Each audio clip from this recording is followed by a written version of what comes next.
So we need to talk about Magikarp. For years I've watched people post videos with the same mythical question. Can Magikarp beat Pokemon Red and Blue? For years I've seen people stop at the Pokemon Tower in Lavender Town because Struggle doesn't work on Ghost-type Pokemon. Some other people came up with the idea to use different kinds of moves on Magikarp, like I'm about to do. But to give you some context, we need to go back 25 years into the past. A special kind of Magikarp was given to 30 lucky players in a special event held by Japanese magazines. But why does this matter? Because this Magikarp was given a move that it would otherwise never be able to learn. And that move is Dragon Rage. Hello everyone, my name is Grovile, and you're about to watch how I beat Pokemon Red and Blue using this very particular Pokemon. First things first though, I need to get some things out of the way. If you don't want to watch this and want to jump right into the action, I'll leave the timestamp for the beginning of the run. If you didn't click, let's talk for a second. I had begun to record this at the start of the year, but my dad's health quickly worsened and I stopped. So the footage you'll see for the first half of the video will be the old one, switching to the most recent one after that. You can skip it, but you'll probably miss some key things though. This Magikarp is modded into the game, which means that it wasn't acquired through trading. But, for the sake of the video, I gave it a different trainer ID so that it's treated like a traded Pokemon. It also has 15 in all of its IV values, and that's to ensure a fair comparison when eventually I do runs with other Pokemon. Also, because it would be way too long to do this on normal speed, I played the entire game with 2 times speed on. Because this Pokemon was given at level 15 at the event, it will only ever know Splash and Dragon Rage, as level 15 would have been when Magikarp learned Tackle, so we'll have to make do. A good run always needs some good rules. First, I can't use any items in battle. I can't evolve Magikarp at any point during the game. That means I'll be pressing B a lot. I can't use any major game-breaking bug, and I'm talking about this because I will be abusing a glitch that allows me to skip a part of the game. But we'll go back there later anyway, so I'll allow myself to use it. I'll also allow the badge boost to take effect, but not through the use of one of my Pokemon's moves, since it can't learn any, or through the use of items. If an opponent uses a move that decreases one of my stats, the badge boost will take effect, and that's something I can't control, which is why I won't ban it. If you don't know what the badge boost is, stick around, I'll explain when the time comes. We will only be catching 3 Pokemon, a Pidgey to fly, a Paras to cut and dig, and we'll get the Lapras from the Silph Co building in Saffron so we can use Surf and Strength. We can't use anything other than Magikarp in battle, and for that reason, the battle mode will be on set for the entirety of the game. If I want to, say, start a battle using Paras so I can bait out a specific attack from a Pokemon as I switch to Magikarp, that's a no-go. Magikarp only. That will also be important later for another reason, but we'll get there when we get there. And with that, we're set. This is a longer video, so go get your favorite snack, get yourself something to drink, and most of all, enjoy. As we start our new file, we're prompted to choose our name, so we go for picks. We name our rival YT Alg, because if there's something we have to beat, it's the algorithm. Anyway, we leave the house, get escorted by Professor Oak to his lab because we were bad boys for going into the grass with no Pokemon, and we're soon asked to choose between 3 Pokemon. Because we have zero notion of danger, we pick Magikarp. Because what better Pokemon would we want to leave the town with? Right? So we pick Magikarp. And the first battle against the YouTube algorithm begins. Needless to say, Magikarp easily dominates. Not only are we 10 levels higher, but Dragon Rage hits for a fixed 40 HP worth of damage. Now, this was lucky, because we weren't guaranteed to get that first hit. Because this Magikarp is considered to be a traded Pokemon, not only can we fail to use Dragon Rage, a number of different things can happen when we choose a move. After defeating the algorithm for the first time, we're now tasked to go to Vermilion and fetch Professor Oak's parcel, which we quickly do. With this quest done, we're now free to explore the region and collect the badges. But first, I get the urge to go defeat our rival once again. I'm surprised with this battle, because even though we get hit with Sand Attack at the start from Pidgey, we still manage to defeat the rival quite easily. So far, so good. There's also a reason I chose to defeat the rival again here. Not because of the experience, but because Oak will reward you 5 Pokeballs if you go back to talk to him after defeating the rival for the second time. Keep in mind that this must be done before defeating Brock in Pewter City, and you can't have caught any other Pokemon, nor can you have found or bought any Pokeball at all. With our Pokeballs in hand, our first objective is to catch a Pidgey, and as soon as I walk out of town, one appears. In just 2 attempts, Pidgey is ours. One thing I should mention, I try to pick up every item I can. I know the location of pretty much all the hidden items in the game, so I make sure to get those so I can sell most of them. At the time I was recording this video, I didn't exactly know how much money I would need. Into Viridian Forest we go. And as soon as we get in, we get out. The only mandatory trainer in here is no trouble at all, as we defeat him pretty easily. Enter Pewter City. We quickly head into the gym and I make my first mistake. I try to battle the first trainer in here. Diglett is no problem, as we take care of it very quickly. The problem comes with Sandshrew. Sand attack after sand attack, I run out of PP for Dragon Rage and it's game over. I'm not even going to try again. I know just how deadly sand attack can be, so I go straight for Brock. And this battle was much easier than I expected.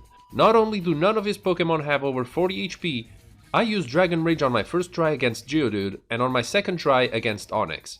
First badge is mine, it's now time to head to Cerulean. And I make my second mistake here. I battle this trainer. Why is it so important? Keep this in mind, it'll come into play later. We head into Mount Moon and grab as much stuff as we can, making sure to get the HP up and using it immediately. Another mistake is made here. I forget this trainer is here and get into a battle against her, and I end up being wiped out by her Oddish. Because I hadn't saved in a while, I get thrown all the way back before Mount Moon. I gotta remember to save often. This ends up being quite good though, because as soon as we enter Mount Moon again, we encounter a Paras and catch it with one ball to spare. Those 5 balls really came in handy. You will come to understand why that's nothing to brag about later. We grab all of the stuff again, and this time get into a battle with this Rocket Grunt. Why, you ask? Because there's an Ether here, and we'll need those. We only have 2 mandatory battles before we leave this place. The first one, against another Grunt, is really easy, but the second one... The trainer starts with a Grimer, and not only was I unable to hit with Dragon Rage on my first try, I get hit with Disable, leaving me with Splash as my only option. I was only able to hit Dragon Rage a whopping 9 turns later. By that point, my health was already close to half. I managed to defeat Grimer and his next Pokemon, Voltorb, with 14 HP remaining. Unfortunately, I'm unable to hit another Dragon Rage and wipe out for a third time. Good thing I remembered to save. The second time doesn't go much different though, and although I reach Coughing with 22 HP, I'm quickly defeated with 2 tackles. But third time's the charm. I defeat Coughing with 18 HP remaining, and I'm good to go. Which fossil do we pick? The square hole, of course. The Helix fossil is what I meant to say. We soon reach Cerulean City. First thing to do here is sell stuff and deposit the fossil. Into the gym we go. The first trainer, which is actually the second trainer in the gym, is quickly dispatched, leaving me with only Misty to defeat. While our Staryu is quite easy to deal with, Starmie is something else. Not only is it faster, but it deals 9 damage per tackle. It probably doesn't sound like much, but my HP at this point is quite low. Because Magikarp refuses to obey and due to an unfortunate critical hit, I soon lose this battle, but it's definitely doable. I lose again on my second and third try, but I get a lucky break on my fourth attempt and win the battle with 6 HP remaining. Now that Misty's been defeated, we now get rewarded with the second badge, but that's not all. Every even-numbered badge, those being 2, 4, 6 and 8, all increase the level cap a Pokemon will obey us, those being 30, 50, 70 and 100 respectively. I can now battle without the worry that I'll be doing something I didn't ask for. The next battle is against our dear algorithmic friend, and he sports a new improved team. Pidgeotto, Abra and Rattata all go down pretty easily, leaving me with a good 25 HP when I reach his last Pokemon, Bulbasaur.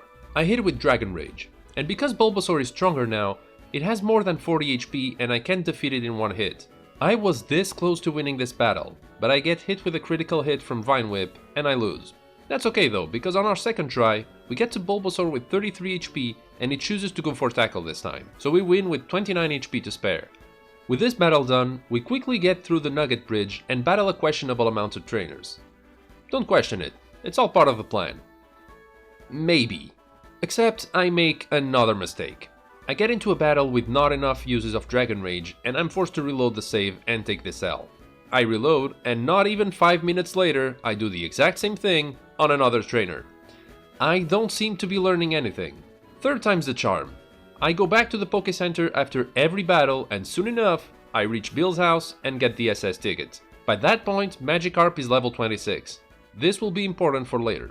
We exit Cerulean through the robbed man's house, battle the grunt, get the TM for dig, which we teach to Paris because that'll come in handy, and head for Vermilion. We defeat the 2 trainers that guard the entrance to the city and soon arrive at the SSN. Here I battle a couple more trainers so I can get a max ether and a rare candy. This is a big mistake, but we're closing in on the reason why. Time for another rival battle.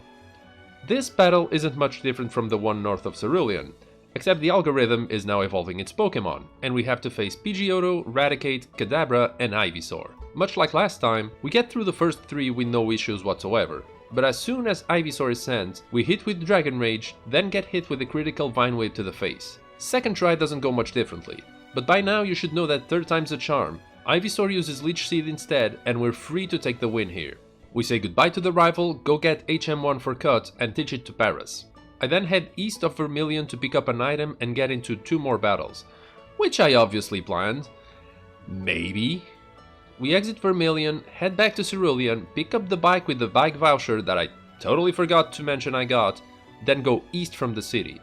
And as soon as we exit the city, we have a mandatory battle against a trainer that has 2 Oddish and 2 Bellsprout. We immediately get paralyzed as soon as the battle starts, and even though we manage to defeat the first Oddish and Bellsprout, a couple absorbs from the second Oddish do quick work of Magikarp. Because I'm paying attention, I forget to save again, so we go all the way back to the rival battle. Luckily, we win on our first try, with even more HP remaining than last time. This time we don't go east from Vermilion and head directly to Cerulean, and I make sure to save before the battle. The battle goes much more smoothly though. We only get paralyzed against the second Oddish, and the last Bellsprout doesn't do anything too crazy, so we're able to come out alive from this one. The only other mandatory battle before Rock Tunnel is easily dealt with, and we now enter the cave. The first 2 trainers in here are quite easy, but the third one has an Oddish and a Bulbasaur. Needless to say, I get put to sleep the first time around and I'm defeated just as quickly as I got into battle. I defeat the Oddish on my second attempt, but I'm paralyzed and I'm low on HP. Because being paralyzed cuts my speed in half, Bulbasaur moves first and wipes me out with Vine Whip. Now the third attempt, this is where all of those unnecessary trainers I battle come into play. Because of all the extra experience I've been amassing, after defeating Oddish, I level up to 31. Remember that level cap? Yeah, I'm now over it. But just 1 level can hurt, right? Wrong. Completely wrong. I soon realized that my mistake will cost me dearly. But for some reason, I decide to push on, to try and defeat this trainer while having Magikarp not obey me. I was thinking to myself, if I beat Erika, I'll be able to hit everything again until level 50, so I'll be good. I'm not that far anyway. I decide to reload, and because I'm already over the level cap, I should go train a little to see if I can get through that battle better. So I go battle the trainers between here and Cerulean. I unfortunately get defeated by a trainer that poisons me with an Ekans, and I just go back to try that trainer in the cave. And I don't know if this was meant to be, but I get hit with the strangest wave of good luck here. Oddish uses Poison Powder, and although I lose HP every turn because of it, I'm not at half speed, so this is good. I hit the first Dragon Rage on Bulbasaur, it goes for Leech Seed. Magikarp disobeys, and Bulbasaur goes for a second useless Leech Seed, so I managed to deal the finishing blow, earning me my hard-earned victory. I was happier with the outcome of this battle than both Brock, Misty, or any of the rival battles. Unfortunately, this victory will have no meaning later. I head back out again so I can recover my Pokemon and go try to defeat the trainers I left behind to train a little. But after I get defeated 4 separate times on 4 different trainers because Magikarp keeps disobeying, I decide it's time for me to move on. Except the very next trainer I battle in the cave wipes me out too, because I run out of Dragon Rage PP. This time I avoid all trainers, only going for the mandatory ones. The first trainer leaves me at 4 HP because his last Pokemon, Graveler, goes for self-destruct. Only 1 mandatory battle until I'm able to leave this stupid tunnel. Why is it even called a tunnel in the first place? The battle starts. This trainer leads with a Meowth, which I quickly defeat. Her next Pokemon is an Oddish, which is easy enough, except it paralyzes me. I move on to her last Pokemon, Pidgey, with 51 HP. This should be enough. Except it isn't. One sand attack here, one sand attack there. I run out of PP for Dragon Rage and I'm forced to take the loss. My second attempt goes much better though, as I get hit with yet another good luck wave. I manage to be completely unable to hit 5 times in a row, with 4 of those making Magikarp hit with Splash instead. The problem with using Splash instead of Dragon Rage is that the game is programmed to take 1 PP from the move you selected, even though the Pokemon used a completely different move. But for some reason, with 6 remaining uses, I hit every single one of them back to back with no disobedience whatsoever, securing me the last win of Rock Tunnel. Next up is Lavender Town. I now have 2 options. Head to Celadon or go to the Pokemon Tower and battle the rival. I choose to battle the rival first. Because if this tunnel taught me anything, it's that I'll need all the experience I can get from now on if I'm ever going to be able to defeat Erika. Or Sabrina for that matter. The battle starts, and the algorithm has grown. It now has 5 Pokemon. The first one is Pidgeotto, and it goes down quickly, but the second one is Gyarados. On an unrelated note to the battle, Gyarados' name pronunciation always makes me imagine Gary grew wings and became a legendary bird or something. Yes, my mind works differently. So the rival, not even midway through the game, busts out one of the strongest Pokemon of Gen 1 out of nowhere. I don't know if you paused earlier to see what kinds of things can happen when a Pokemon disobeys, but one of them is falling asleep, which Magikarp does almost as soon as Gyarados is sent out. I don't think I need to say this, but I lose this battle. I reload and feel like this battle is way too much for me, so I'm gonna head west to Celadon. One mandatory battle later and we're in Celadon. Once I reach Celadon, I go pick up Eevee. Yes, I know I said I wouldn't catch any other Pokemon other than Pidgey, Paras and Lapras, but stay with me. This is old footage, you'll understand what I mean in a while. I evolve Eevee with the Water Stone, buy the fresh water and sell a couple stuff. Because I'm already over-leveled, I go to the casino and beat the first trainer, go back to heal, remember that I need to pick up the HM for Fly, and go pick up an item I almost forgot to pick up. PP up. This item is extremely important, as it increases Dragon Rage's PP by 2 for every use to a maximum of 3 uses. That means I'll be able to hit 16 times once it's maxed out. I think to myself that I have to go and see if I can go beat Erika, because if I manage to do that, I'll be able to hit everything up until level 50. So I enter the gym and go battle the first trainer. Here's the thing with the speed stat in Gen 1 games. If you're slower than a Pokemon that knows a move that works like Bind, you can pretty much kiss your win goodbye. First, because you're unable to move for the number of turns it takes for the move to wear out. Second, since you're slower, the opponent will always use that move, over and over and over and over again, and you won't be able to do a thing about it. Third, because of the way Gen 1 games were programmed, the AI never takes away PP from an opponent's move. So even if you are level 100 and the opponent is level 1, let's say that hypothetically that Pokemon is faster than you are, you will not be able to win against it, as it will use the move over and over until you inevitably lose. Or the move fails. Yes, because this move's accuracy isn't 100. I'm saying all this because the trainer's Bellsprout paralyzes me, and although Weepin' Bell misses Wrap once and I'm able to hit it, it never misses again and I lose. Given the result of this battle, more training is in order, so I head into the casino basement again. I grab another PP up in here. That makes it 2 out of 3. After defeating 2 trainers in here and being defeated by a third, I get an idea. I head to Saffron City's Fighting Dojo. These Pokemon won't be able to use any stat-inducing moves, so I should be fine, right? Well, I get demolished in the first battle. I get another idea. What if, let's say, I went to the daycare and leveled up Magikarp here? Well, that's exactly what I do. After 10 minutes of cycling around, my level has only increased by 2. It's not bad, but it's not great either. I need to find another way. Surely there's got to be something. Well, yeah, battling all trainers I left behind. I defeat all trainers I left behind. And when I say all of them, I mean I went back to Viridian Forest and made my way through the entirety of it until I reached Cerulean, went north, battled everyone, went north and east of Vermilion, and then went east of Cerulean, past the tunnel and battled the trainers both inside of it and at the exit north of Lavender. I lost a few times, of course, but I'm not going to talk about every single time I lose, or this thing will turn into a documentary. There is, however, one trainer that gave me a lot of trouble. Not only that, I even gave up on trying to beat him. This guy. He has 2 Pikachu, and I get defeated every single time.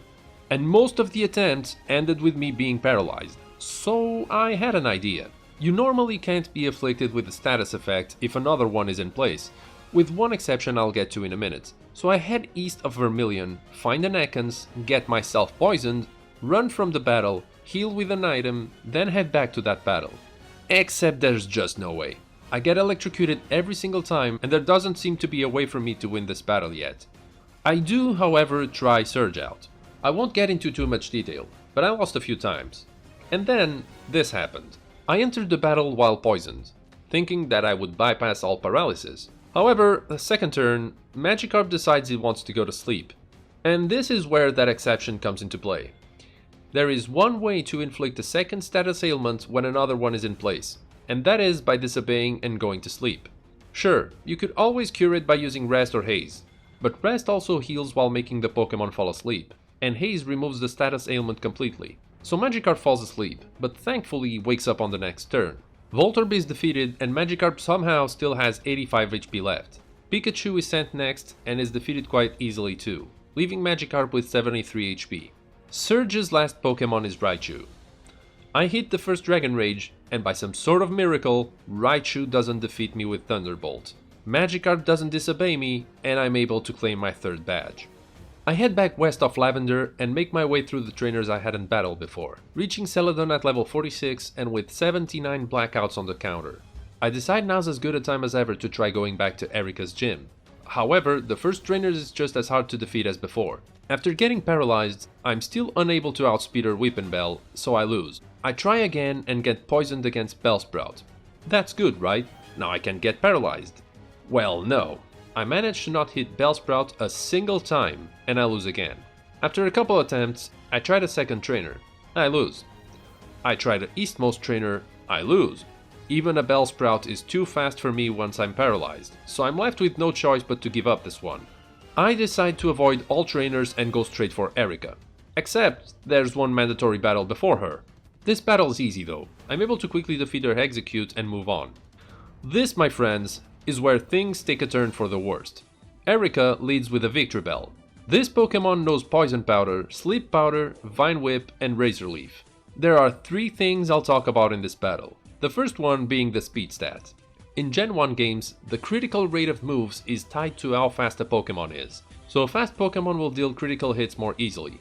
Giving such a Pokémon a move like Razor Leaf, which has a high critical ratio on its own, only makes things worse. This Victreebel will always crit. There is, however, an exception to this. A glitch known as the 1 in 256 miss glitch works as follows.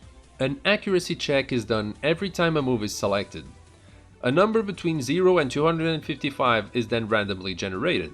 However, because of a programming oversight, the game is actually programmed to check if the number is lower than 255, while it should have been lower or equal. This means that the number 255 is not accounted for when selecting a move, but it can be generated. If, say, a move like Vine Whip, which has 100 accuracy, goes through the check and the number generated is lower than 255, it will hit. But occasionally, if the number generated is equal to 255, because it doesn't enter the requirement of the accuracy check, it will instead miss even though the game states the accuracy is 100. Ultimately, this means that all moves with 100 accuracy will hit 99.6% of the time. There are 2 exceptions to this rule. Swift and Bide, which bypass the accuracy check and hit nonetheless. Another exception is Rest, but we'll get to that later. To defeat this Victreebel, I would need one of 2 things. Because it has more than 80 HP, it will have 2 turns to use a move against me. I needed to either miss Razor Leaf or use Poison Powder and Sleep Powder, but I also need those to miss. I give this battle a few attempts, but I never get past Victreebel. For that reason, I choose to leave this battle for later and head back to the Pokémon Tower. I was thinking that because my level is so much higher now, I should have no trouble beating the rival now, right? Well, I forgot his Gyarados has Dragon Rage too, and while my level and defenses are higher, Dragon Rage always hits for 40 HP of damage anyway, so I quickly lose on my first try. On my second attempt, I make my way to Kadabra, but with only 17 HP to spare, it makes quick work of my Magikarp. I'm defeated a few times. Then I get an idea. There's one single Disobedience affliction I can get rid of, which is hitting with Splash instead of Dragon Rage. I go back all the way to Viridian Forest, where I can find Metapod and Kakuna. On a side note, I forgot I could have just gotten the old rod and fished for a level 5 Magikarp to do this. These can't hit me, and while I can hit myself from time to time, I can always heal afterwards with an item outside of battle. So I deplete Splash. And while Magikarp disobeys from time to time and uses Dragon Rage, because of the earlier thing I mentioned before about BP usage, it doesn't actually deplete Dragon Rage but Splash instead. So I'm able to reduce Splash to 0 while maintaining Dragon Rage at max. I then head back to Lavender Tower, saving before the battle, and try again. I lose a couple more times, until I get this attempt. Pidgeotto comes out, and I'm able to quickly defeat it with no sand attacks hitting me. Next is Gyarados. I get hit with a Bite and a Dragon Rage, which is unfortunate, but I'm able to defeat it anyway. Growlithe is a complete pushover and I quickly defeat it. Kadabra thankfully goes for Teleport twice, leaving me a clear path to Ivysaur. I hit the first Dragon Rage, get Leech Seeded. Magikarp disobeys, but Ivysaur goes for Leech Seed again, and I'm able to hit the last Dragon Rage for the win. I mean no pun with this, but every battle is now starting to become a struggle. I do make a crucial mistake here. I make my way up Lavender Tower, but I stop at the Rejuvenation Square midway through. All of the previous footage had been recorded in a single day, so I called it a day and stopped recording. The problem is that the next day, I completely forgot to click on record, and all I know is that it starts at Erika with me at level 48. So I most likely finished going up the tower, but I had to go back because I couldn't get through the ghost at the top. My blackout counter also went up to 143, so I'm sure I lost a lot, either in here or against Erika.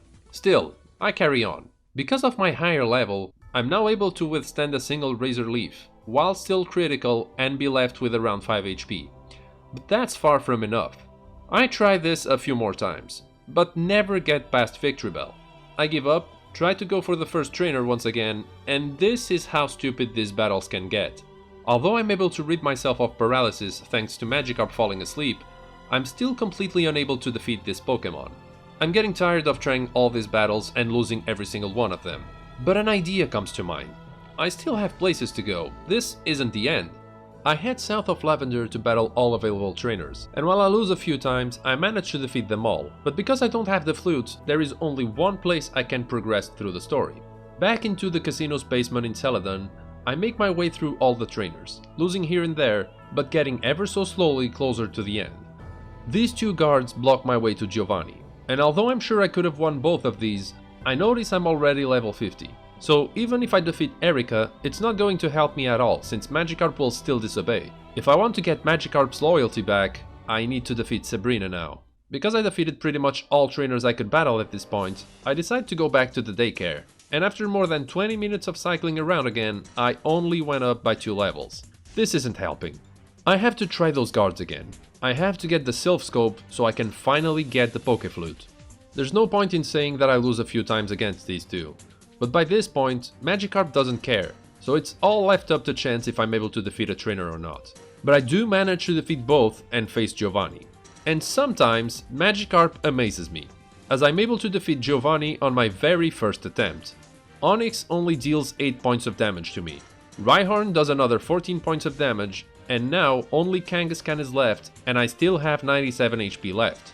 Although Magikarp suddenly stops listening to me and does whatever for a few turns, I still manage to defeat Giovanni's last Pokémon with 6 HP to spare. Given the previous trainers, I'm amazed I even got through at all. Now that we have the Silph Co, we can finally head back to Lavender Tower to battle the last trainers, get the flute, and level up even more. We head back up, battle Marowak, the 3 trainers, and finally get our Pokéflute. I try to think of the best path I can take right now, and I remembered that there's a 3rd PP up in Cycling Road west of Celadon. So I head there, defeat Snorlax, pick the item up, use it immediately, and battle just a couple trainers along the way. I reach Fuchsia, head to the Safari Zone, pick up all the essentials, and I figure I might as well just try to get through Koga's gym. Just the first trainer is able to make me regret coming here. I attempt this battle a fair number of times, but I'm unable to get through it. I figure I need to train, and while the daycare is an idea, I'm not exactly training there, and it takes ages to do that, so I head to the only place close enough to a Poké Center that doesn't really have a chance to defeat me. Diglett's Cave. And I have a question for you. Why is Diglett's Cave called a cave when it's a tunnel, and Rock Tunnel called a tunnel when it's a cave? This game is confusing. Diglett in here spawn between levels 15 and 22, so the only moves they know are Growl, Scratch and Dig, none of which are very effective against Magikarp, and they give a reasonable amount of experience. 13 minutes in here is enough to level me up twice. This was still not quick enough, even if it was better than the daycare. So I decided to head south of Lavender instead and start working my way south towards Fuchsia. But I stopped midway. Yes, I know how chaotic this run is, but remember what I said at the start, this is still the old footage. I head back to the daycare, but this time with an idea in mind. I probably shouldn't have done this, but I increased the speed of the game to like 10 or 20 times, I don't really recall exactly. Then I just cycle up and down for over an hour and a half. But it definitely pays off, as Magikarp's level increases by a whopping 23. Next stop, Erika's gym. I try the first trainer again, confident of my level, only to lose once more. But I'm not discouraged. I then go straight for Erika. And let's just say that the level ups definitely made a huge difference, as Razor Leaf doesn't even do half my health in damage. I'm confident I can now defeat Victreebel. If I manage to hit 3 times in a row, I'll be able to survive and move on to her second Pokemon. Although I lose on my first try, I not only defeat Victreebel on my second attempt, but Tangela as well, facing Erika's last Pokemon, Vileplume, with 86 HP left. Unfortunately, by that point, I have no PP left on Dragon Rage, and I'm forced to struggle my way out. It's all in vain though, because Magikarp disobeys and falls asleep, so Vileplume easily defeats me. A few dozen tries later, I decide to waste all of my moves and try struggling my way through. The reason for this is that I now have enough HP to tank recoil from struggle while defeating all of Erika's Pokemon. This proves to be the right call, as a few attempts later, this happens. Victreebel is sent out and I struggle successfully on my first try. Not only that, struggle does more damage than Dragon Rage, so I'm able to defeat Victreebel in 2 turns now instead of 3. Victreebel goes for Sleep Powder, misses, and I struggle again to defeat it. Next comes Tangela. Because the only moves it knows are Bind and Constrict, it doesn't deal much damage to me, and I managed to defeat it in a few turns, leaving me with 86 HP left for Vileplume.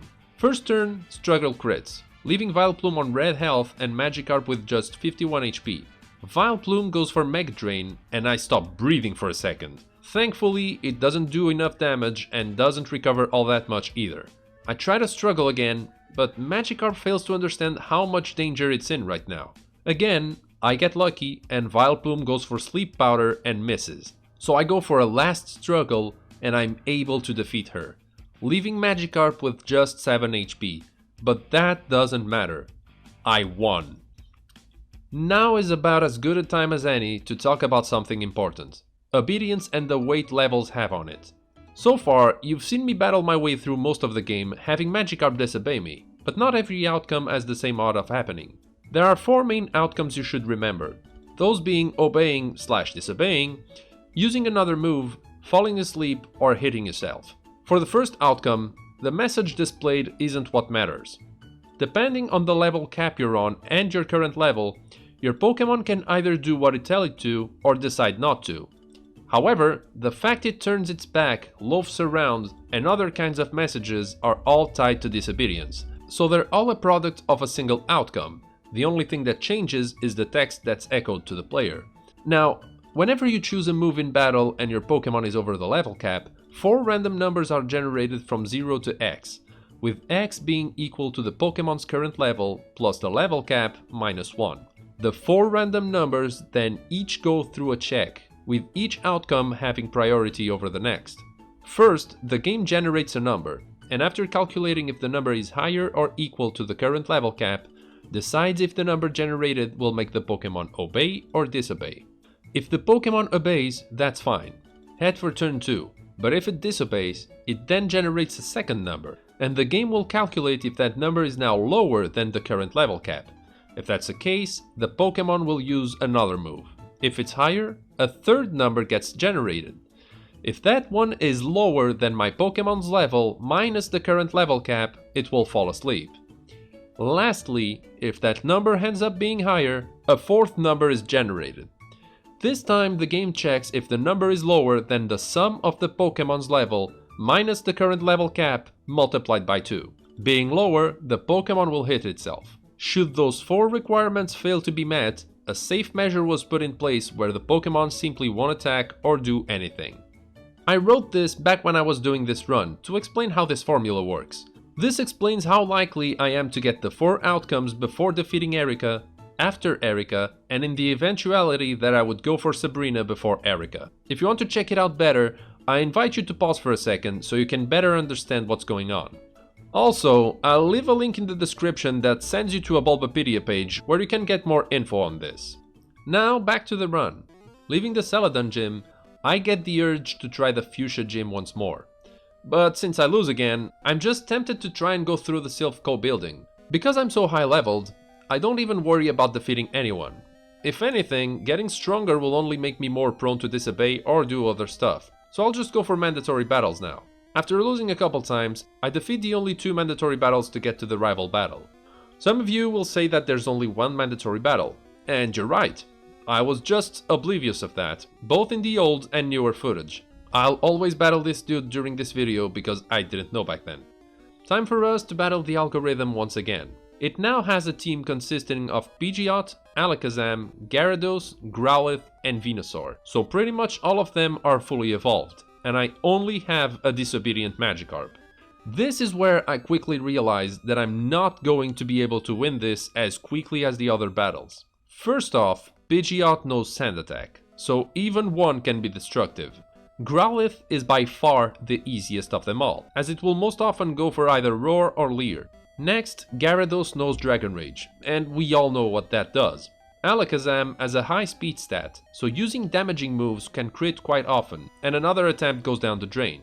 Using Recover can also be deadly for 2 reasons. 1, because I waste Dragon Rage for nothing, and 2, because once I start struggling, I'm losing extra HP for nothing.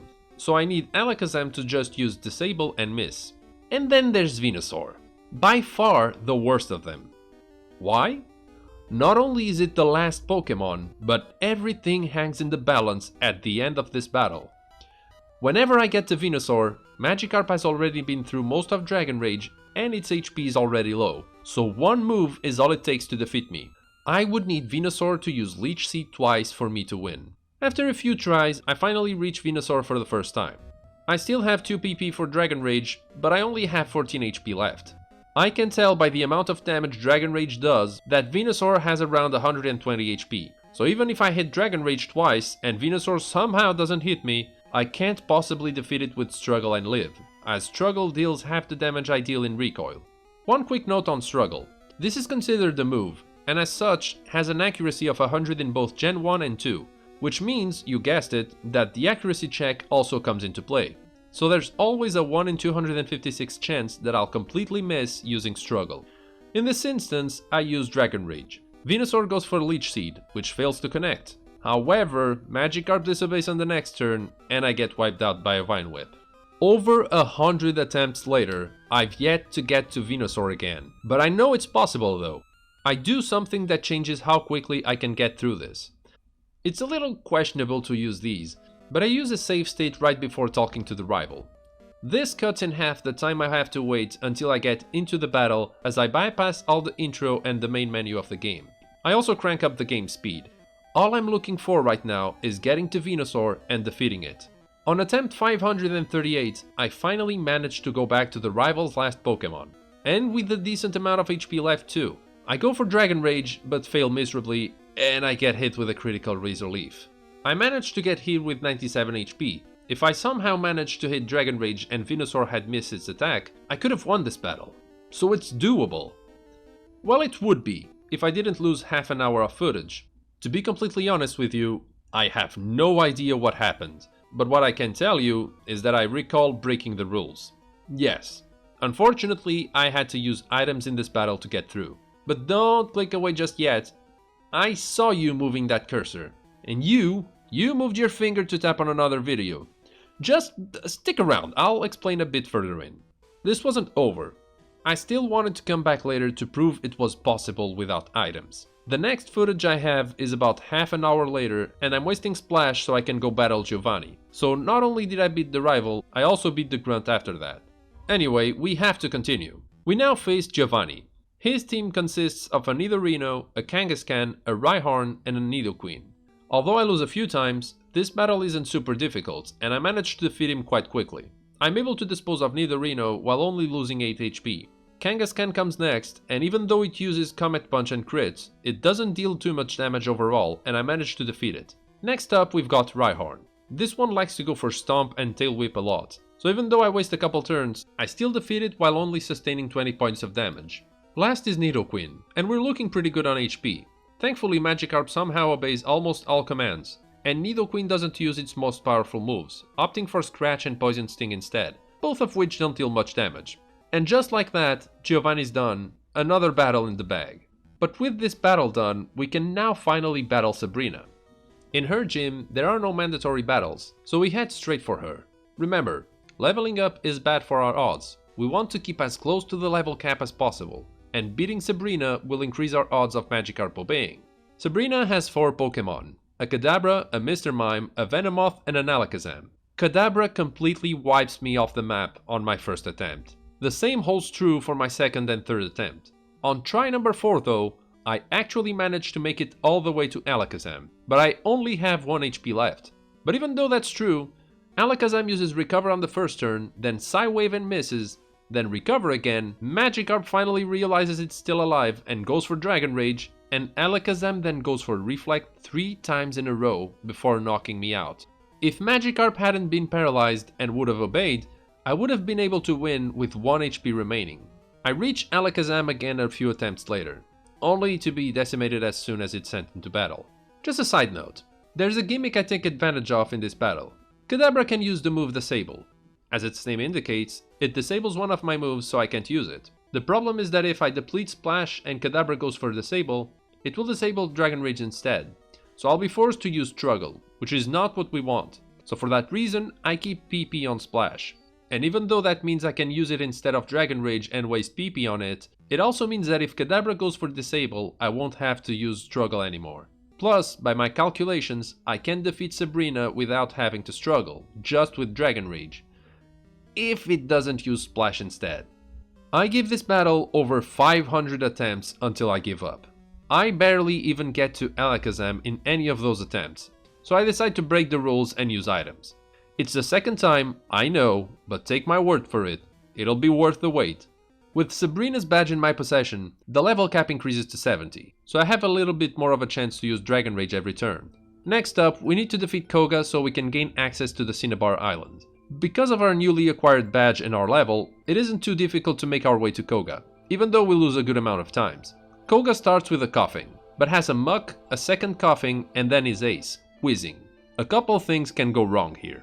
If Coughing hits with Smokescreen, it's much harder to hit anything when Magikarp decides to cooperate.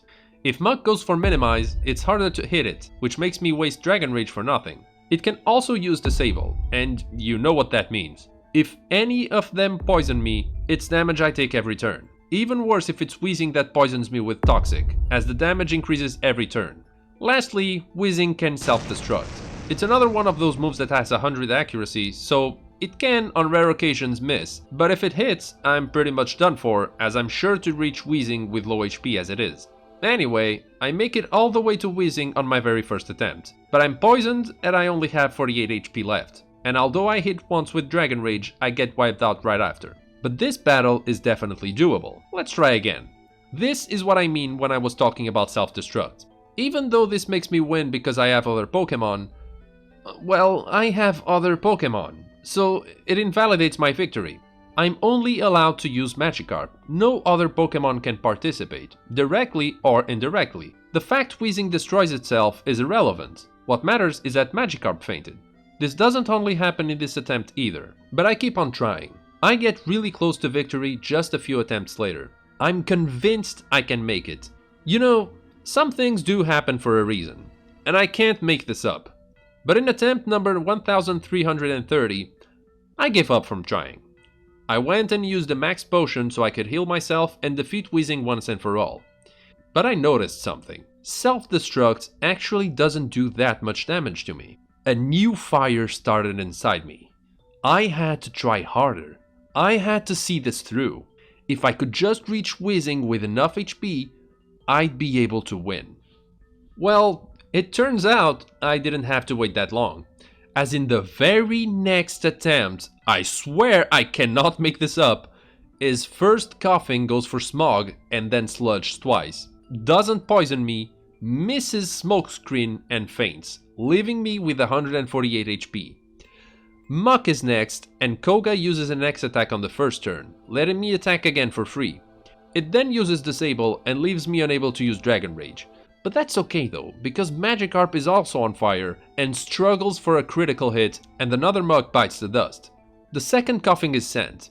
Magikarp disobeys on the first attempt, letting coughing use Smokescreen, but that's okay. Magikarp just struggles through, not once, but twice, with the second one being another critical hit. We level up, our HP goes from 80 to 83, and we move on to the final hurdle, Wheezing. This is where Magikarp just does what it does best, which is nothing.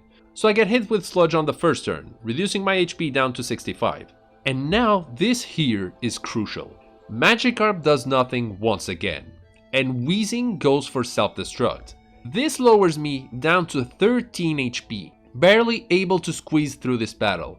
Had Magikarp decided to attack even once, I would have fainted from self-destruct. I get the feeling this Magikarp is actually a genius. I still can't believe I won this battle, but I can now finally move on to Cinnabar. Like an old man once probably said, good things muck to those who wait. It's alright if you didn't get that.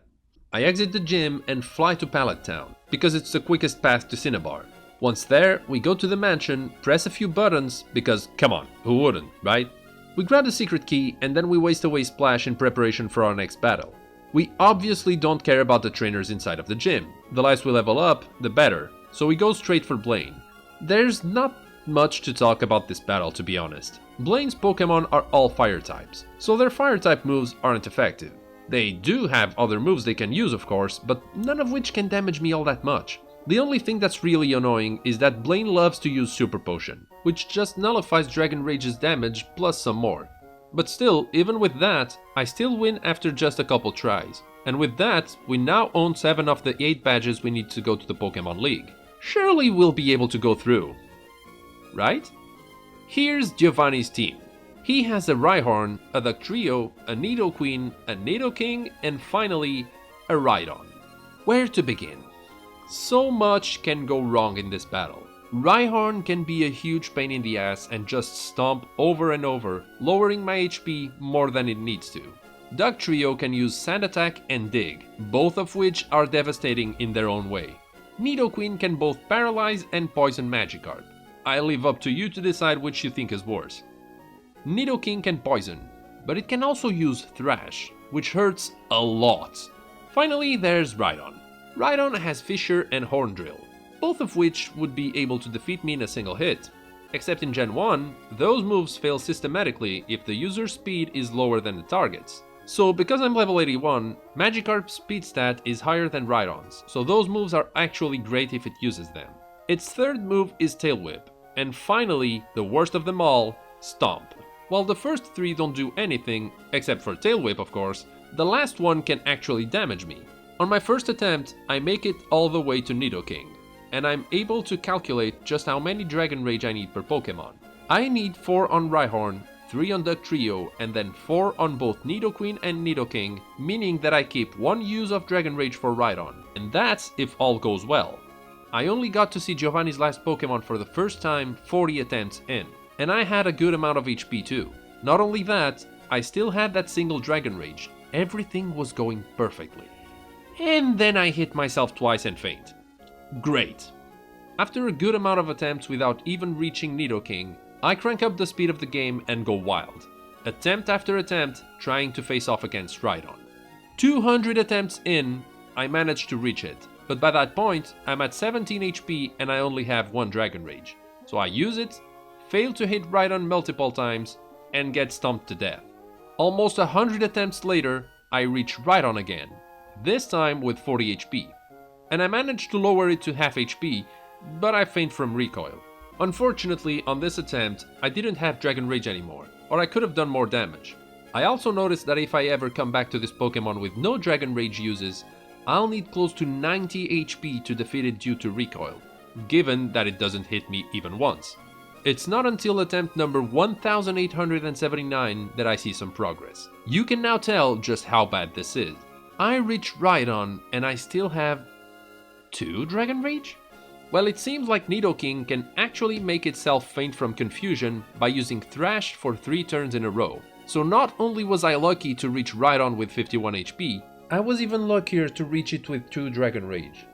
To tell you just how serious this attempt was, I lowered the speed of the game back to normal because I wanted to see it all. I go for Dragon Rage, I hit. Rhydon goes for Horn Drill. Spectacular. I go for Dragon Rage again, I hit. Giovanni uses a guard spec on Rhydon, that's fine. I try to attack, it uses Struggle and connects with a critical hit. I'm on a roll.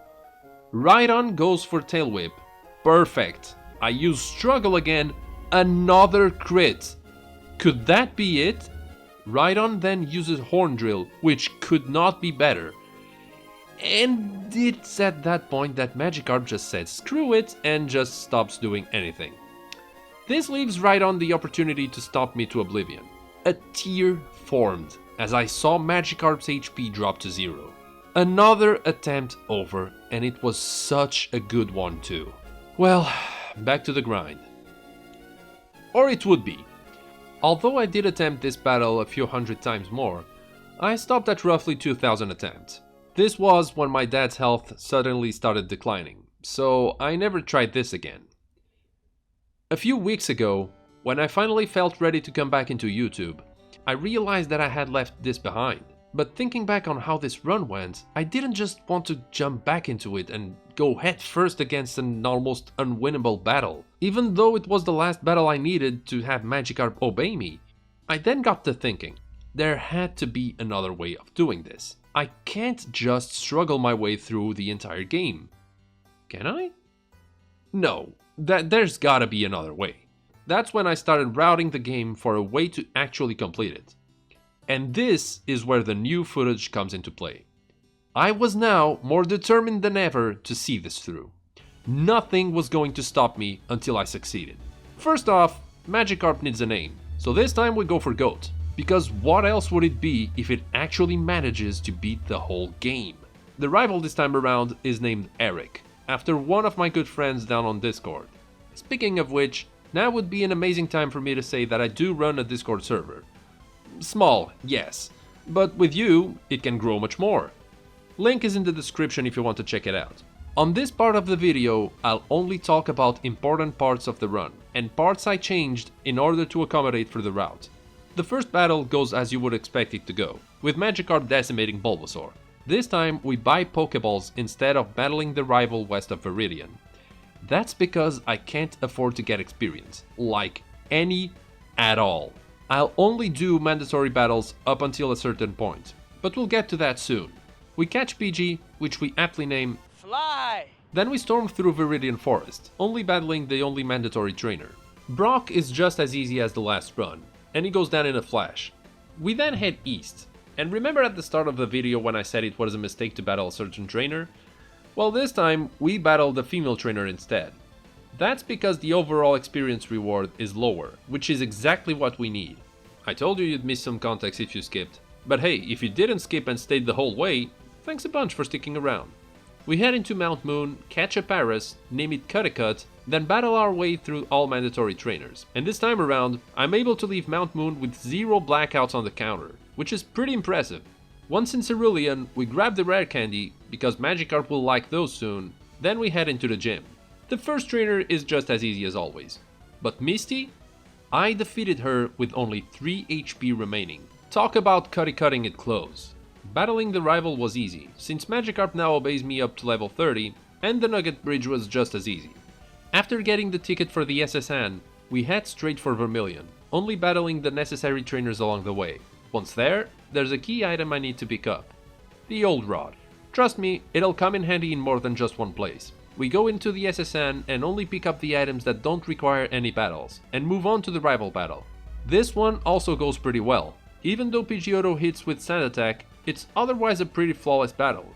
After grabbing Cuts, we exit the cruise ship and we could go battle Surge, but that would level us up too much. So for now, we trace our steps back to Cerulean and head east. I'm very impressed by how lucky I've been in this run, as I managed to defeat the first trainer with the 2 Oddish and 2 Bellsprout on my very first try. But I'm getting ahead of myself, because as soon as I start feeling lucky, disaster strikes. Inside Rock Tunnel, we encountered the same trainer we talked about earlier. That's right, the one with the Oddish and Bulbasaur. I get sleep powdered and I lose for the first time. Still, it was quite interesting and impressive that I managed to reach so far without losing a single time. And it's also not such a big deal, as I defeat her on the second try anyway. The next mandatory trainer also defeats me. His Graveler destroys itself when I only had 7 HP remaining. That's another loss for me. That's fine though, just like last battle, we succeed on the very next try. And the same happens with the last trainer in the tunnel. Anyway, we exit the tunnel, grab a max ether, then head to Lavender and west. There are 2 trainers at the start of this route, and to proceed we have to battle one of them. So I choose the female trainer, because she's the one that gives the least experience. Note that I'm already level 30, but that's okay, because the level cap is 30, so Magikarp still obeys me. If I can manage to reach Erika without leveling up, it should be fine, right? Well, we reach Celadon, go buy a Pokédoll, and if you don't know why, you'll understand very soon. Then buy a fresh water for the guard, we exit the mall, go pick up HM Fly, pick up the hidden PP up, feed it to Magikarp, and go straight for Erika's gym. Once there, we battle the only mandatory trainer to reach her, and thankfully, we don't level up. And this is where the run truly begins. I try this battle a few times. Then remember I need to get rid of Splash, so I go do that and get back to the grind. There are a few problems I run into in this battle. First, Victreebel one-shots me at this level. There are only 2 ways to go through this Pokemon. Either it misses Razor Leaf, or it uses any of the powders and misses. Then, a bigger problem comes into play. Anytime I defeat Victreebel, I level up. This is due to Magikarp being treated as a traded Pokemon, so it receives more experience per Pokemon defeated. If this weren't the case, I might go through the entire battle and not level up. Once I level up, I'm over the level cap. And while it's not as bad as being 20 levels over it, it still causes problems. Moving on to Tangela. The only moves it knows are Constrict and Bind, both of which are fine, since I'm faster if I'm not paralyzed, so I can get through with not too much trouble, given that Magikarp decides to cooperate. Then finally, we have Vileplume. Needless to say, but this Pokemon is, like its name indicates, vile. It goes for Petal Dance almost every time I get there, so I lose, over and over and over. Quick side note, in this run, I only use save states if there's a battle that's particularly taking way too long to beat, as, like I mentioned before, it cuts on time from resetting the game and entering the battle again. This is also a good time to answer a question you might have. But Grovyle, doesn't this just reload the same seed you're on? Well, yes, and this will actually come into play soon, but I'll explain when we get there. What you need to know is that any seed is valid. What matter are frames, and for the same reason, I'll explain in a minute. After 1485 attempts, I'm still unable to defeat Erika. Not that it's not possible, I'm just not lucky enough. Also, because I've been at this for hours on end, I decide I'm going to do something about it. And this is where I explain why reloading the same seed doesn't matter. In any given battle, you can test this yourself if you have access to an emulator and can use save states. Set a save state inside of a battle. Right at the start is completely fine. What if I were to tell you that the seed you are currently on can have just about any amount of possibilities? Don't believe me? Okay, slow your game down. Or don't. It works either way. Before I continue, what I'm about to say was written after I had written the whole script. But a few days ago, I watched a video from a fellow YouTuber, and I reached out to him to see if I could talk about what he showed in his video. Basically, in his video, he talks about probability in Pokemon Red and Blue, and that's very important for this run. Without knowledge of that video, I later talk about probability as well. I'm going to leave a link to his video in the description so you can check it out if you want to. Moving on. Get into a battle where the opponent can use different moves, by the way. Otherwise, you're not going to do anything. Now, listen to the battle music. That's the cue I use, but you can use whatever you want. And then choose a moment to use a move. Look at what both your Pokemon and the opponent do. If you load your save state and wait just a little bit less, or a little bit more than before, you'll probably find that instead of a normal hit, it's a crit. Or you miss completely. And the same applies to your opponent. You might notice that it misses, it crits, or uses another move entirely. This is what we'll call Battle Frame Manipulation, or BFM for now. Keep in mind that this is exclusive to emulators. You cannot normally use save states on a console. I've tried looking for this online, but I couldn't find any tangible information, which is why I'm branding this technique this way. Future Grovile here. I ended up finding some information on this. This method is actually used by people that run TAS, or tool-assisted speedruns, as they will try multiple inputs on any given frame to see what the outcome is and choose the best one to proceed to the next frame. However, even though the method is the same, the application is different. Now, of course, this raises another question. If I use BFM, won't that invalidate the run? That is debatable, because I'm loading the same seed, but I'm choosing a different frame to attack on, which is no different than jumping into a battle on a completely random seed, attacking once, seeing the outcome, then reset and do the same. BFM takes the unlikely outcome of a turn and guarantees it. However, you should note and keep in mind that the ultimate outcome of a battle using BFM is 100% obtainable organically, just by trying a battle long enough. And I'll be able to prove this later with footage from other battles. I'm talking about this because I finally give up on trying Erika the normal way and use BFM for the first time, making me the owner of the third badge. I'm not completely satisfied with this victory, of course I'm not, but I know it's possible. With Erika now out of the picture, we can now have full control over Magikarp all the way up to level 50. We now need to head to Pokemon Tower in Lavender Town. The rival battle in here isn't any harder than the other ones, but I do lose once because now that we've defeated Erika at a lower level, our stats are lower too, so any wrong move used by the opponent can defeat us at any given point. We only battled the necessary trainers. Although I know I still have some leeway until level 50, I'm not exactly sure how many trainers I'll need to battle until I go for Sabrina, so I'll do the strict minimum and proceed onwards. And this is where the Pokédoll comes into play.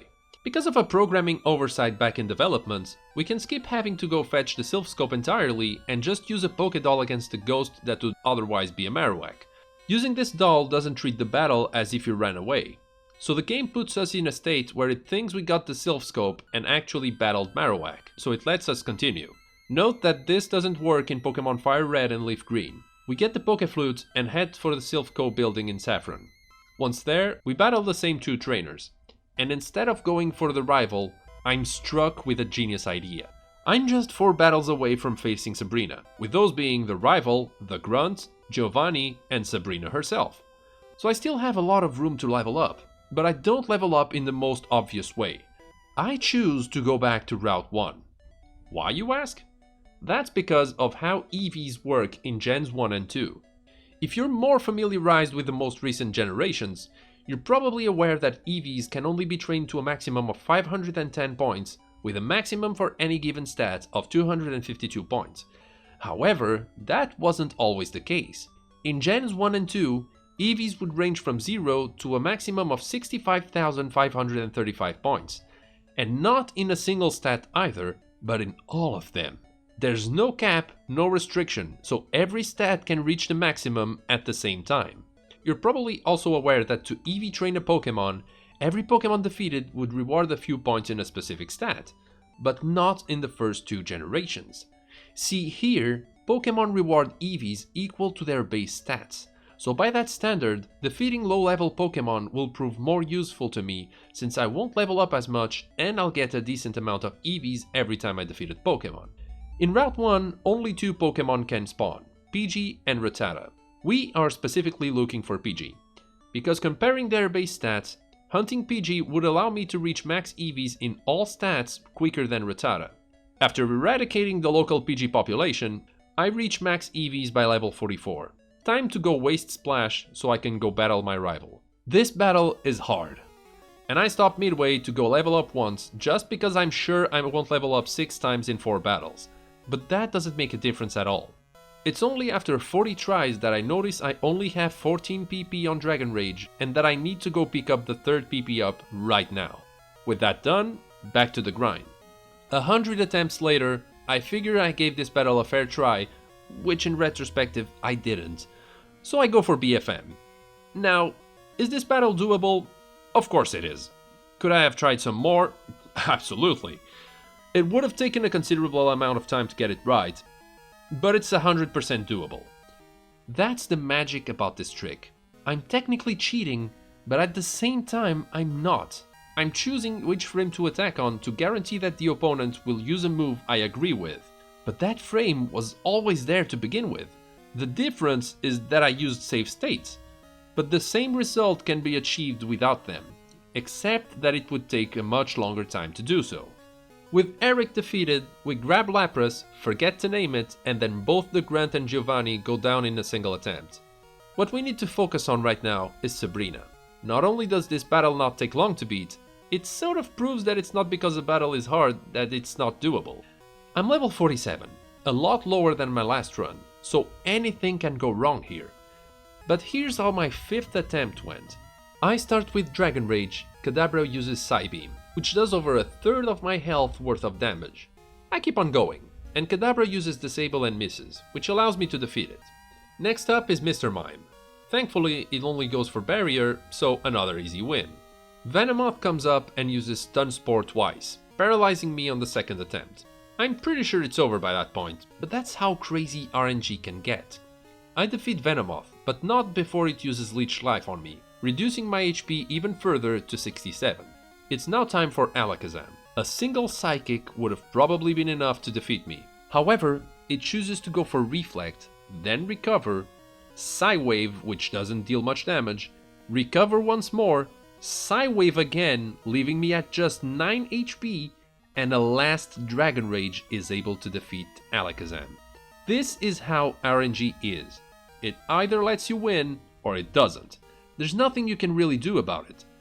With Sabrina defeated, we're now allowed to level up all the way to 70, but that's not what we're going to do, no.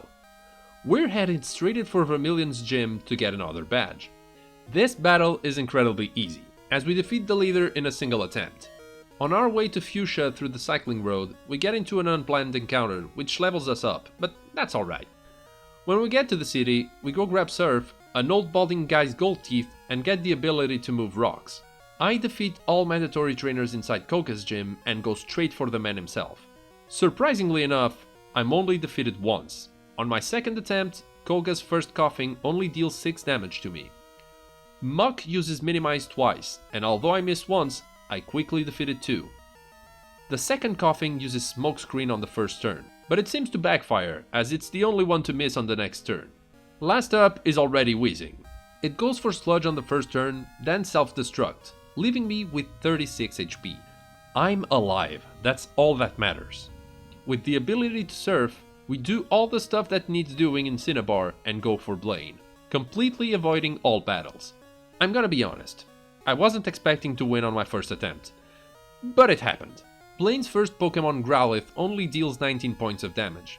Ponyta deals much more though, thanks to a critical hit from Stomp. We're left with 59 HP and we still have 2 Pokemon to defeat. Rapidash then only goes for Growl, which is great. I know it took a while to get here, but let me explain Badge Boost. If you already know what that is, you might want to skip this part. Basically, every odd-numbered badge, so 1, 3, 5 and 7, all offer a boost of 12.5% to a specific stat. Those being Attack for Brock, Defense for Surge, Speed for Sabrina, and Special for Blaine. Keep in mind that the special stat in Gen 1 is not split between Special Attack and Defense. Also, while Surge and Sabrina state that their badges boost Speed and Defense respectively, their effects are actually swapped. That also gets fixed in Pokemon Fire Red and Leaf Green though. But that's not where this stops. Because of how the game is programmed, if a player has, say, Brock's badge and goes into a battle, then uses a move that increases a stat, like Growth for instance, the special stat will increase from the move, but so will the attack stat, as it gets another badge boost on top of its existing one. The same will happen if you get hit with a stat reducing move. Now, there are a few technicalities over this glitch, but you can check out the link I left in the description so you can read more on that. I will mention though that whatever badge boost you have will be nullified if the battle ends, the Pokemon faints, is switched, the opponent uses Haze, or your Pokemon levels up. Proceeding with our battle, we now face Arcanine, and there's honestly not much to talk about here. I mean sure, I was lucky, because Arcanine decided to use Roar in one of its turns, and Blaine didn't use a Super Potion on it either when its health got down to red. And yes, I was left with 7 HP. But so much more could have gone wrong. I'm just glad this was over quickly. I deserve some rest from these never-ending battles. Now, we have a small problem. We're still only level 51, and we can go all the way to level 70 to battle Giovanni. And let's be honest, there's close to no chance I beat him so early, even though it would still be possible. Incredibly difficult, but possible. Yet I still try. There's no way I'm going to pass up on the opportunity of trying to take down this guy with such a low level Magikarp. However, try as I may, I just don't have the stats to tank the attacks of 4 Pokemon and then face against Rhydon and have to struggle through 75% of its HP. I decide I'm going to play by the rules this time, so no cranking up the speed of the game, no daycare. I go straight for the Pokemon Mansion in Cinnabar and start my level grinding journey. It takes about an hour and a half to level up all the way from 54 to 69. I'm ready now. Let's give this battle another try. Just a few attempts in, I come really close to winning as I head into Giovanni's last Pokemon with 123 HP remaining and no status ailments. But Rhydon ends up hitting me twice with Stomp, and I was really close to defeating it too. Well, nothing to do but keep on going. It's not until over 100 attempts later this godly run happens. Rhyhorn comes out and uses Horn Drill. Then Stomp on the following turn, but it doesn't deal much damage, and finally Fury Attack, but misses. With that, we go to Dugtrio with 157 HP left. Giovanni starts by using a Guard Spec on the first turn, which is really good, but Diglett slashes on the following turn and crits, leaving me with 133 HP for Nidoqueen. Thankfully, Nidoqueen is very gentle and goes for Poison Sting twice, none of which poison me, then goes for Scratch. So we proceed to Nidoking with 115 HP. It goes for Horn Attack on the first turn, then Scratch on the second. And if it had been just that, it would have been fine, but it just had to use Thrash on the last turn. I'm now left with 71 HP to deal with Rhydon. This has to go perfectly if I want to win. Let's just say that just this one Pokemon proves the entirety of this run is possible, even without BFM.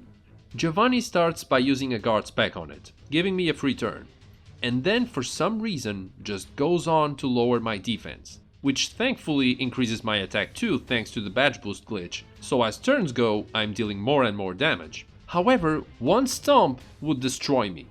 You can pretty much guess, but I had been in this battle for almost 2 hours, with over 100 attempts done on it, so I had my butt cheeks pretty clenched up by this point.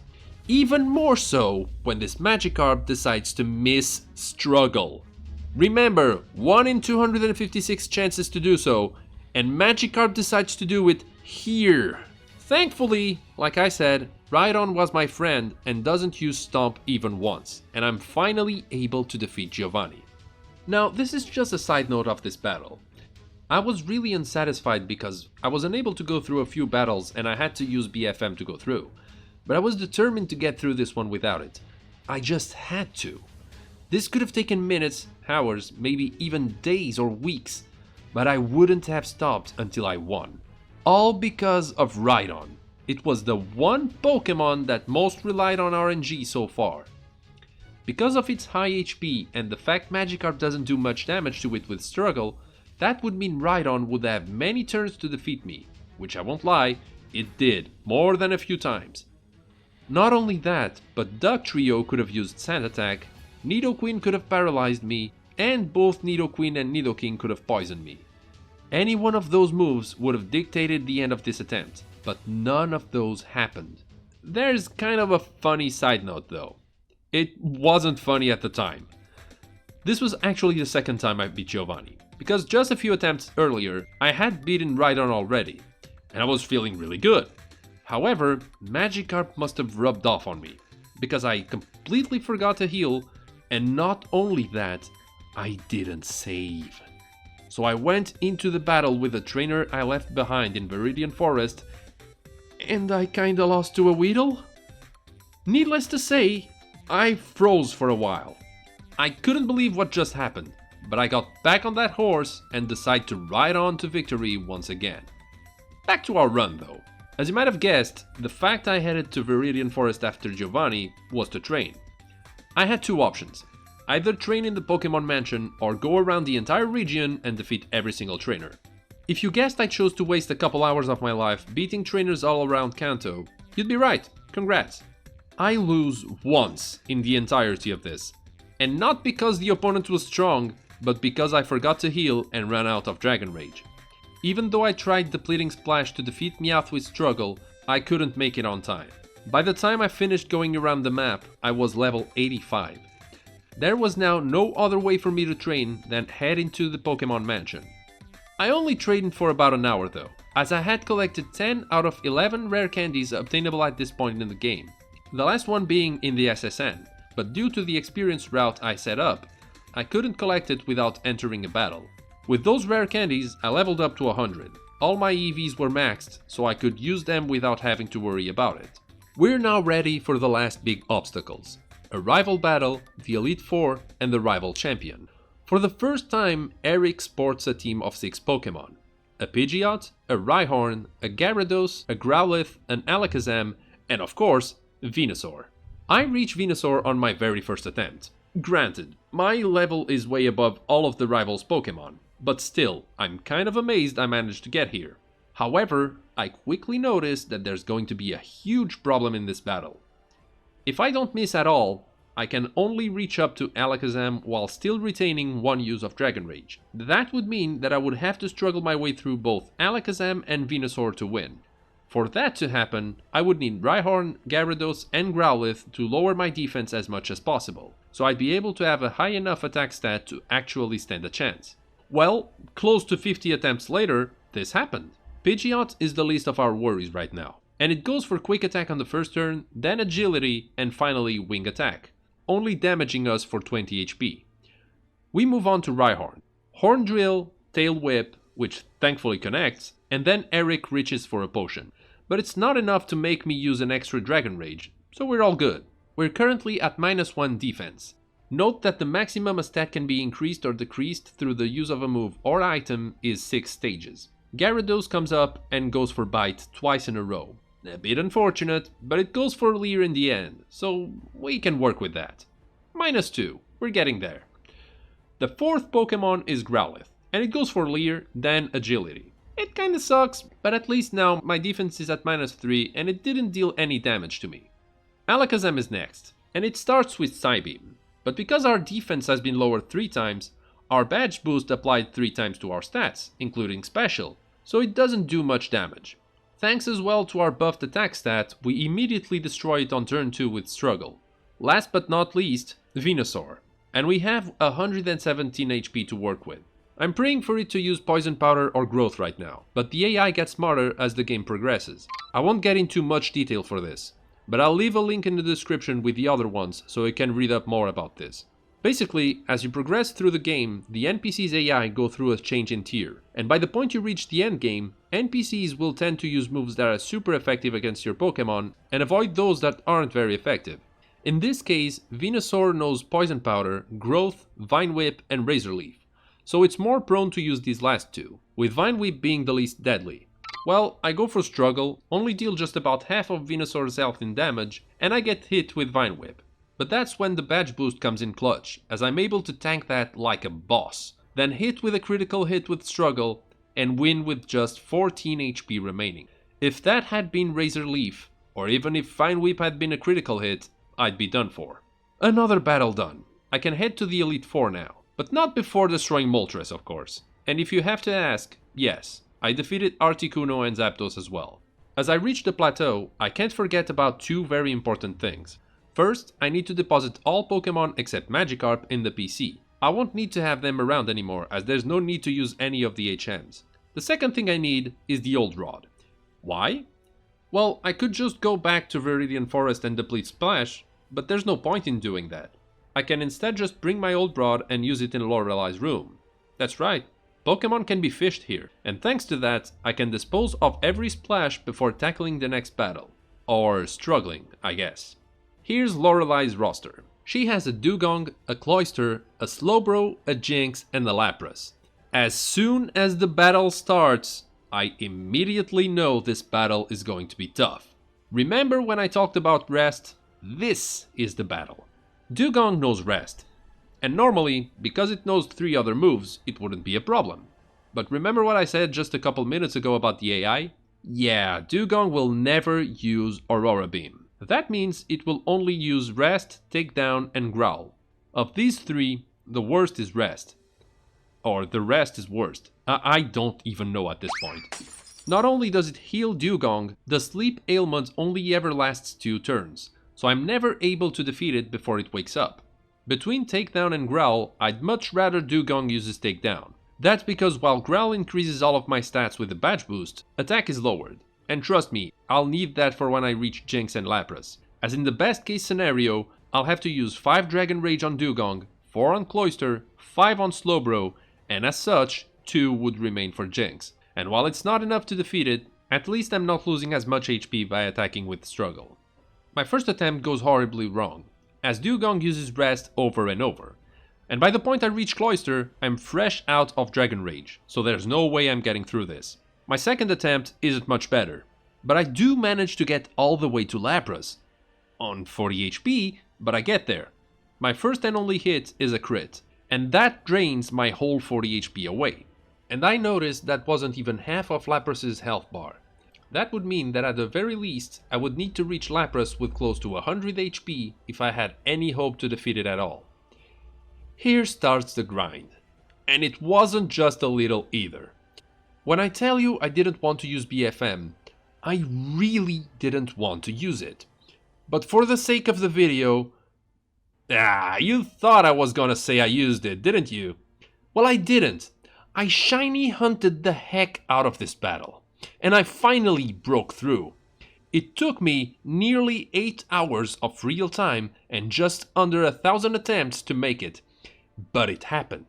I learned throughout all of these attempts that having Dugong use Growl was actually more helpful than harmful. The reason being that even though it lowers my attack, it increases all of my defenses. So while I was grinding, I started to get to Lapras with a higher and higher amount of HP as Dugong used more and more Growls. Also, while my attack is lowered, critical hits aren't affected by stat losses, so it would still deal the amount of damage it normally would. But let's talk about this battle. Dugong starts off by using Growl. It unfortunately misses, but it goes for another one and connects. Thankfully, it then uses Takedown but misses too. And then another Growl that also misses, so I'm able to defeat it without losing HP. It's unfortunate I didn't get growled more than once, but I can manage.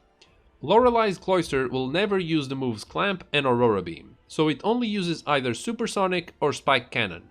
While I don't usually mind if it uses Spike Cannon, I'd much rather it uses Supersonic, as it has a low accuracy, and of course I'm hit on the first try. Still, I get super lucky and I manage to not hit myself even once, as Cloyster also keeps on using Supersonic over and over, so we defeat it on full HP as well. Lorelei then sends Slowbro. This particular Slowbro will use all of its moves. You heard me, all of its moves. That means it will even use Water Gun occasionally, even if it's not very effective. It starts off by using Growl, amazing. Then uses Withdraw, Water Gun, because why not? Then withdraw one last time before falling over to the side and give way to Jinx. Listen, reaching Jinx with -2 attack and 236 HP is already a feat of its own. There aren't many things that could have gone better in this battle. You will not hear me complain. Unfortunately, Jinx goes for the Thrash. And even though I prefer that than to be paralyzed from Body Slam, it still sucks that I have to lose so much HP. Also, because my attack is so low now, I'm not even able to defeat it in one hit, so I get dealt even more damage. Jinx, on its own, managed to reduce my health from 236 to 171. Overall, it's not a big deal, but I need all I can get right now. Well, time to think about Lapras now. It has Body Slam, Confuse Ray, Hydro Pump, and Blizzard. Being a highly intelligent Pokemon, it only goes for either Body Slam or Confuse Ray. Yes, I'm looking at you, Slowbro. Anyway, it starts off by immediately confusing me. Not only that, while I'm able to not hit myself on the next turn, I get immediately paralyzed. Talk about being lucky. I managed to hit on the next turn as well. And a crit too. That's great. Lapras goes for Confuse Ray once again. I struggle, hit again, and then get hit with another Body Slam. But that's not all. I hit myself in confusion and get hit with yet another Body Slam right after that. But through some kind of miracle, I never get fully paralyzed. I overcome my confusion, hit struggle, And lo and behold, a beautiful last critical hit grants me my hard-earned victory. I don't even care how much HP I have left. I know this one battle took me longer to talk about than any other in this video up to this point. But look, I had been at this for 8 hours in a row, over and over again. Defeating Lorelei made all of this worth it. Just this one battle made the whole run worth it. I finally 100% proved to myself that I would have been able to defeat not only Erica, but the Silph Co rival as well, all without using BFM. It's just a matter of how much time I'm willing to throw away to get that one attempt to rule them all. But we can't stop and look back. There are still 3 battles to go. Nah, I'm joking, I'll go over Bruno's battle. But just know that even with just a Magikarp, this battle is a complete joke. After defeating Lorelei, I used a full restore. And by the way, remember when I said at the very start of the video that I wouldn't know how much money I would need at the end of the game? Yeah, turns out you only need a few items. Just enough to heal yourself after every battle, plus the PP restoring items you find along the way. So yeah, I was worried about nothing.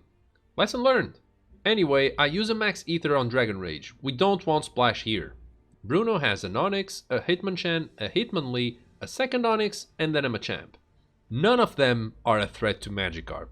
Trust me, something has to go terribly wrong for Magikarp to faint here.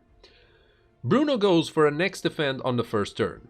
Then Onix attacks with Rage on the second, 1 Pokemon down, 4 to go, and I only lost 3 HP.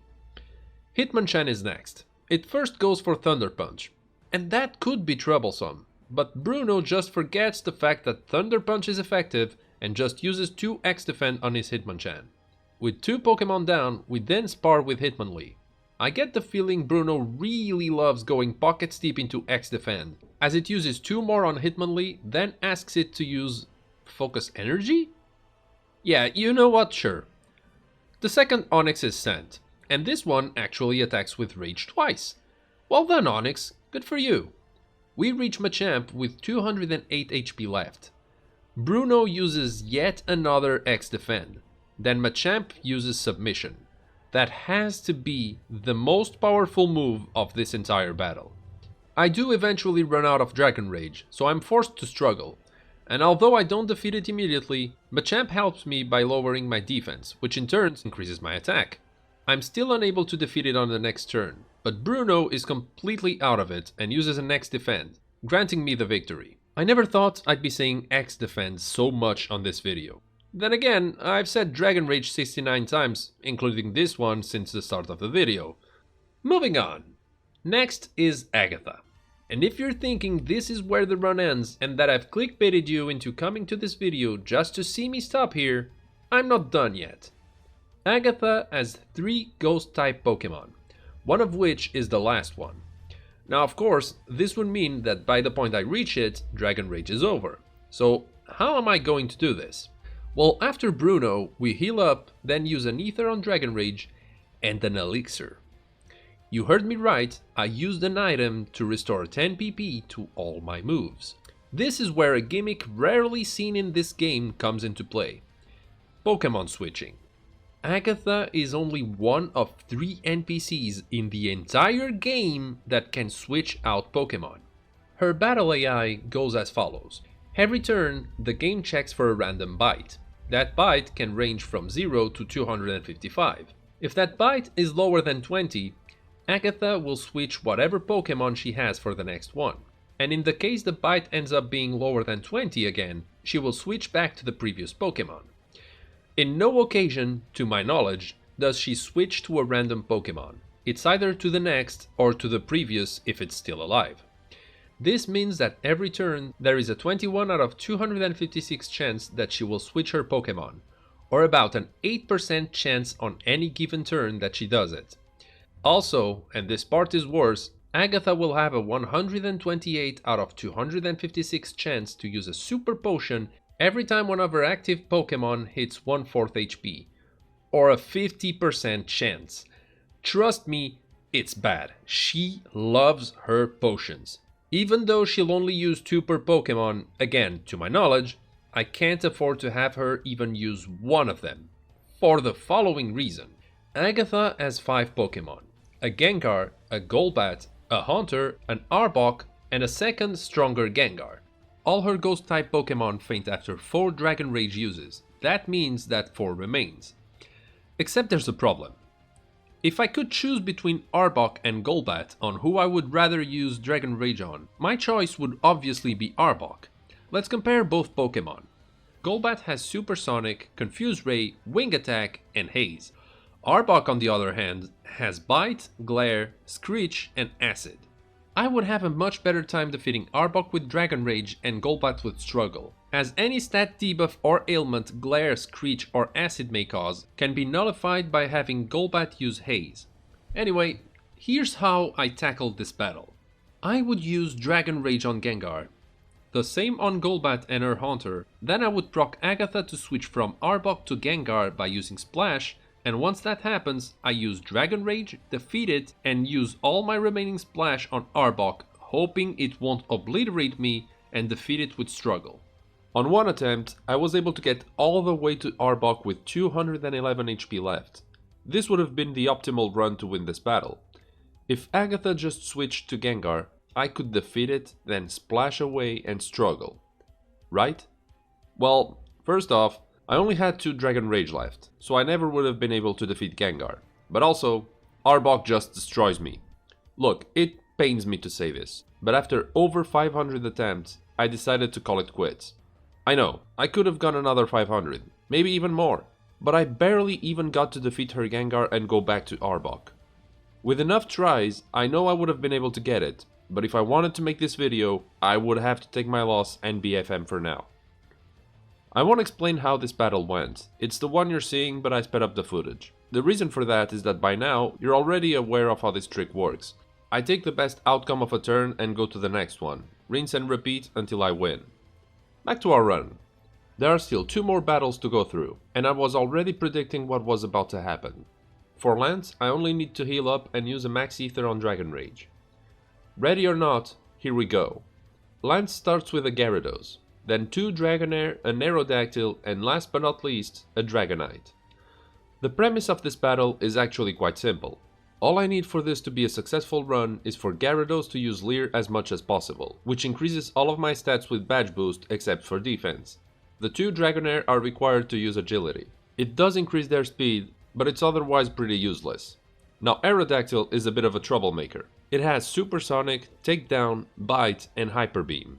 It likes to go for Takedown and Bite a lot, but what we need from it is to use Supersonic. Even if it connects, as long as I don't hit myself, I'd be golden for Dragonite.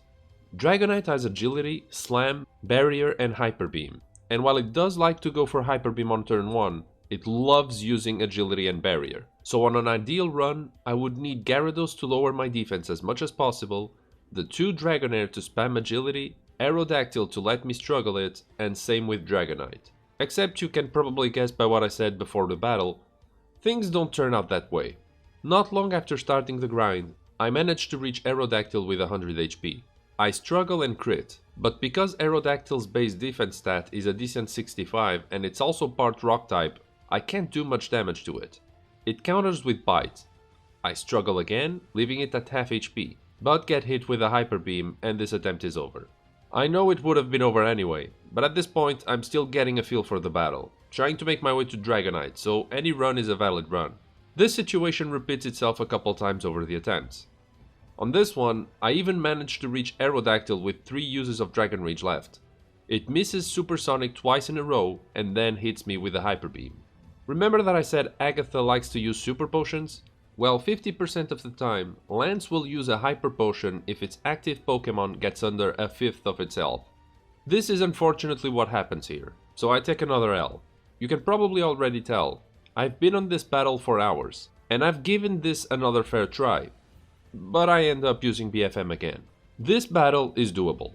It's just so much harder to get things to go my way now.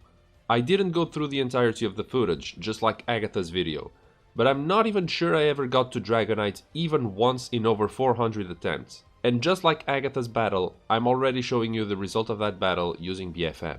We finally move on to the last battle. The one that will make Magikarp a champion. We use one last full restore and a max ether before heading into the last room. Here's Eric's roster this time around. He has a Pidgeot, an Alakazam, a Rhydon, an Arcanine, a Gyarados, and his deadly Venusaur. Quick warning, because of how this battle is programmed, the battle effects are automatically turned on as the battle starts, so I can't change them back. For that reason, some of the moves certain Pokemon use, like Alakazam, have strobing light effects, and as such, if you are susceptible to get an epileptic seizure, I would recommend you back away from the screen. Minimize the window if you're on PC, or put your phone down, put it on speaker mode, and go do something else. Maybe get something to drink. You should have run out by now if you stayed this long. Now that I've said this, we need to go through a little explanation of what needs to happen in this battle. Pidgeot knows Wing Attack, Mirror Move, Sky Attack, and Whirlwind. Out of all those, we want it to use Whirlwind as much as possible. If it uses Wing Attack once, it's pretty much over. Trust me. If it uses Mirror Move, it's definitely over. And if it uses Sky Attack, because it's a 2-turn move, as long as it starts charging it up before being defeated, that's absolutely fine. Alakazam knows Psybeam, Psychick, Reflect, and Recover. We definitely want it to just use Reflect. That's the only move that doesn't deal damage or heal it.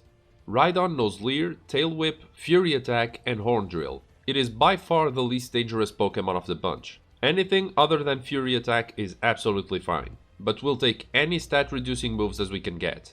Gyarados knows Dragon Rage, Hydro Pump, Hyper Beam, and Leer. It will never use Hydro Pump because of its water type, so it will use Dragon Rage and Hyper Beam often. I don't really mind about Hyper Beam, as long as it misses, but Dragon Rage is a no-go, so I'll need as many Leer as I can get. His 5th Pokemon, Arcanine, knows Roar, Leer, Ember, and Takedown.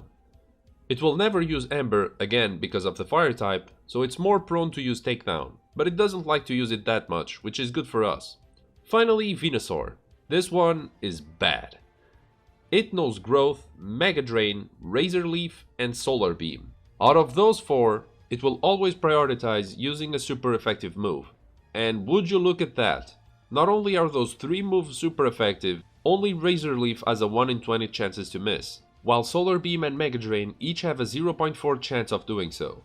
To get through this guy, I'll need to have my defense lowered as much as possible so I can hit hard once I start struggling. And ideally, we wanted to use Razor Leaf for that higher chance of missing. But in case we get it to low HP, Solar Beam is just fine. Okay, let's get this going. My first attempt gets me as far as Alakazam, which is only Eric's 2nd Pokemon. My second attempt ends the same way. Pidgeot hitting with Mirror Move is devastating. It's not until my 14th attempt that I barely managed to make my way to Rhydon, with 10 HP. I go back to Rhydon a couple tries later, this time with 84 HP remaining, and I actually defeat it without losing any HP. Only to have Gyarados use Hyper Beam and reduce me to 5 HP. Even so, I now know that I can reach Gyarados with 1 Dragon Rage and that my critical hits deal decent damage. On one attempt, I reach Alakazam with 124 HP left and Rhydon with 100 HP, but because Alakazam had used Recover on this run, I was forced to use Struggle against Gyarados. I almost defeated it, but succumbed to recoil damage before that happened. At this point, I realize that there's nothing to be done. I need to get through both Pidgeot and Alakazam with minimal HP loss, so I can then have Rhydon lower my defense, and then I can try Gyarados. I hate to admit it, but I had been on this battle for over 5 hours, and I was just about to reach 600 attempts, so I decided to BFM my way out of this one to check if it was even possible to get this. Just a BFM alone took me over an hour to get right. The reason for that is that I wanted to BFM, sure, but I wanted to try and see if I could get one Pokemon at a time to act organically, from the moment they were sent until they were defeated. I'm not sure if this makes much sense, but in a way, I was trying to prove that it was possible to get this in one go, but one Pokemon at a time. For some reason, Pidgeot cooperated the first time around. It used Sky Attack on the first turn, missed on the second, then used Whirlwind twice, so I was able to defeat it in seconds. Alakazam on the other hand took quite a while. After half an hour, I was finally able to get what I wanted. It used Reflect 3 times in a row, which allowed me to go to the next Pokemon. Rhydon took me over an hour of trial and error, but that was because I was being stubborn. Both Gyarados and Arcanine would be grinded to both use Leer. but I wanted to see if Rhydon would be able to use Tail Whip and Leer 5 times in a row and connect all of them. The answer seems to be yes, although I already knew that. Whether or not I'm using save states, I'm still dependent on RNG for what happens after I load. So RNG is RNG. It's random, so anything within the boundaries of the programming of the game can happen. You can tell by the time on the top right, but Gyarados was very quick to obey. It only used Leer twice and was done for. Arcanine was easy to tame as well. Just 3 tries were enough to make it do what I wanted it to. It goes for Roar, then for Leer, but since I was already at -6 defense, nothing happened. We reached Venusaur with 69 HP. Who would have thought? But here's how I realized I made a mistake. I shouldn't have lowered my defense so much. Why? Because I have 69 HP, and my normal attacks are dealing way too much damage, so I'm always left with less than half of what I have. This is a problem because this means I can only hit twice, and I'll never be able to defeat Venusaur. But Grovyle, what about critical hits? I hear you asking. Well, this is yet another problem of Gen 1 programming. To be fair, the badge boost was never supposed to be a thing. But it is, so let me explain. Because my attack has been buffed so much from the badge boost, my normal attacks now deal more damage than my critical hits. This also means that, unfortunately, I now have to try and proc a critical hit at least twice in a row, while having Venusaur miss at least once, then go for Solar Beam. In Generation 1, critical rate is calculated by taking the base speed of a Pokémon, multiplying it by 100, then dividing it by 512. This means Magikarp has about a 15.6% chance to crit on any given turn with a move that doesn't have a high critical rate. So that means that right now, because I've made this mistake, I have to proc a roughly 1 in 7 chances to crit, but at the same time, either a 1 in 20 chances for Venusaur to miss Razor Leaf or a 1 in 256 chance to miss the other moves. Well, it takes a bit of time, but I do manage to proc both of those things. Although, it's not exactly how I planned it. I managed to hit with struggle and lose just enough HP that I can leave another critical hit. And Venusaur starts using Solar Beam. I didn't have to proc a miss from Venusaur, but now I will. I don't have enough attack to be able to defeat Venusaur in a single hit from here, even with a high damage roll. Yes, because attacks also have damage rolls. The explanation for this is kinda lengthy, and involves a formula that's used to calculate how those work, so I'll leave a link in the description for that as well. I honestly thought this would take longer, especially when you think that I had to get a critical hit with a low roll so that I could survive. But I did end up getting it, and not only that, Venusaur missed its attack. So now what? I'm on 1 HP. This is where I have 3 options. Of course I choose to attack, defeating Venusaur but Magikarp as well. But my other 2 options would be to bring Pokemon with me, so that once Magikarp faints I still win, and my third option would be just to use a full restore. Now, in my honest opinion, I think using an item would break the entirety of the run. And now, it all depends on what you think. What I personally believe is that, if I didn't want to accept my victory against Koga when Weezing self-destructed and the rest of my team was there, I shouldn't do the same here. However, these Pokemon have been with me the whole way. Defeating Venusaur with Magikarp and letting them go for the podium would be well deserved. But like I said, it's up to you to decide if I win or I lose. We also have to address the elephant in the room. BFM. Is it cheating? Yes and no. We're not exactly controlling everything that happens in the game, because as you've been able to see throughout this video, it's always up to RNG to decide when something will happen or not. This also means that whatever happens while using BFM can 100% happen without it, and I think both Giovanni's battle and Lorelei's battle have proved this. I hear you asking about the other starters. Don't worry. I did this run 3 separate times. Of course I didn't time them because there was no need, but they were much faster than the first one because I knew exactly what to do. The purpose was just to show you the result of the last battle, so using BFM throughout the game would be fine. It's sad to say this, but no matter what started the rival picks, we always have some trouble getting through. Oh, and if you thought Venusaur was tough to beat because it's a grass type, not only is Blastoise more resistant, which means it takes more turns to defeat, it always uses Bite, so every time it attacks, you're looking for a 1 in 256 chance for it to miss. Charizard isn't much different, but it can be defeated in 2 hits from normal attacks, given that you get the correct damage rolls and that your defense is debuffed enough. With all of this said, can you beat Pokemon Red and Blue with Magikarp? The answer depends on you, but personally, I'll ultimately say that theoretically speaking, yes.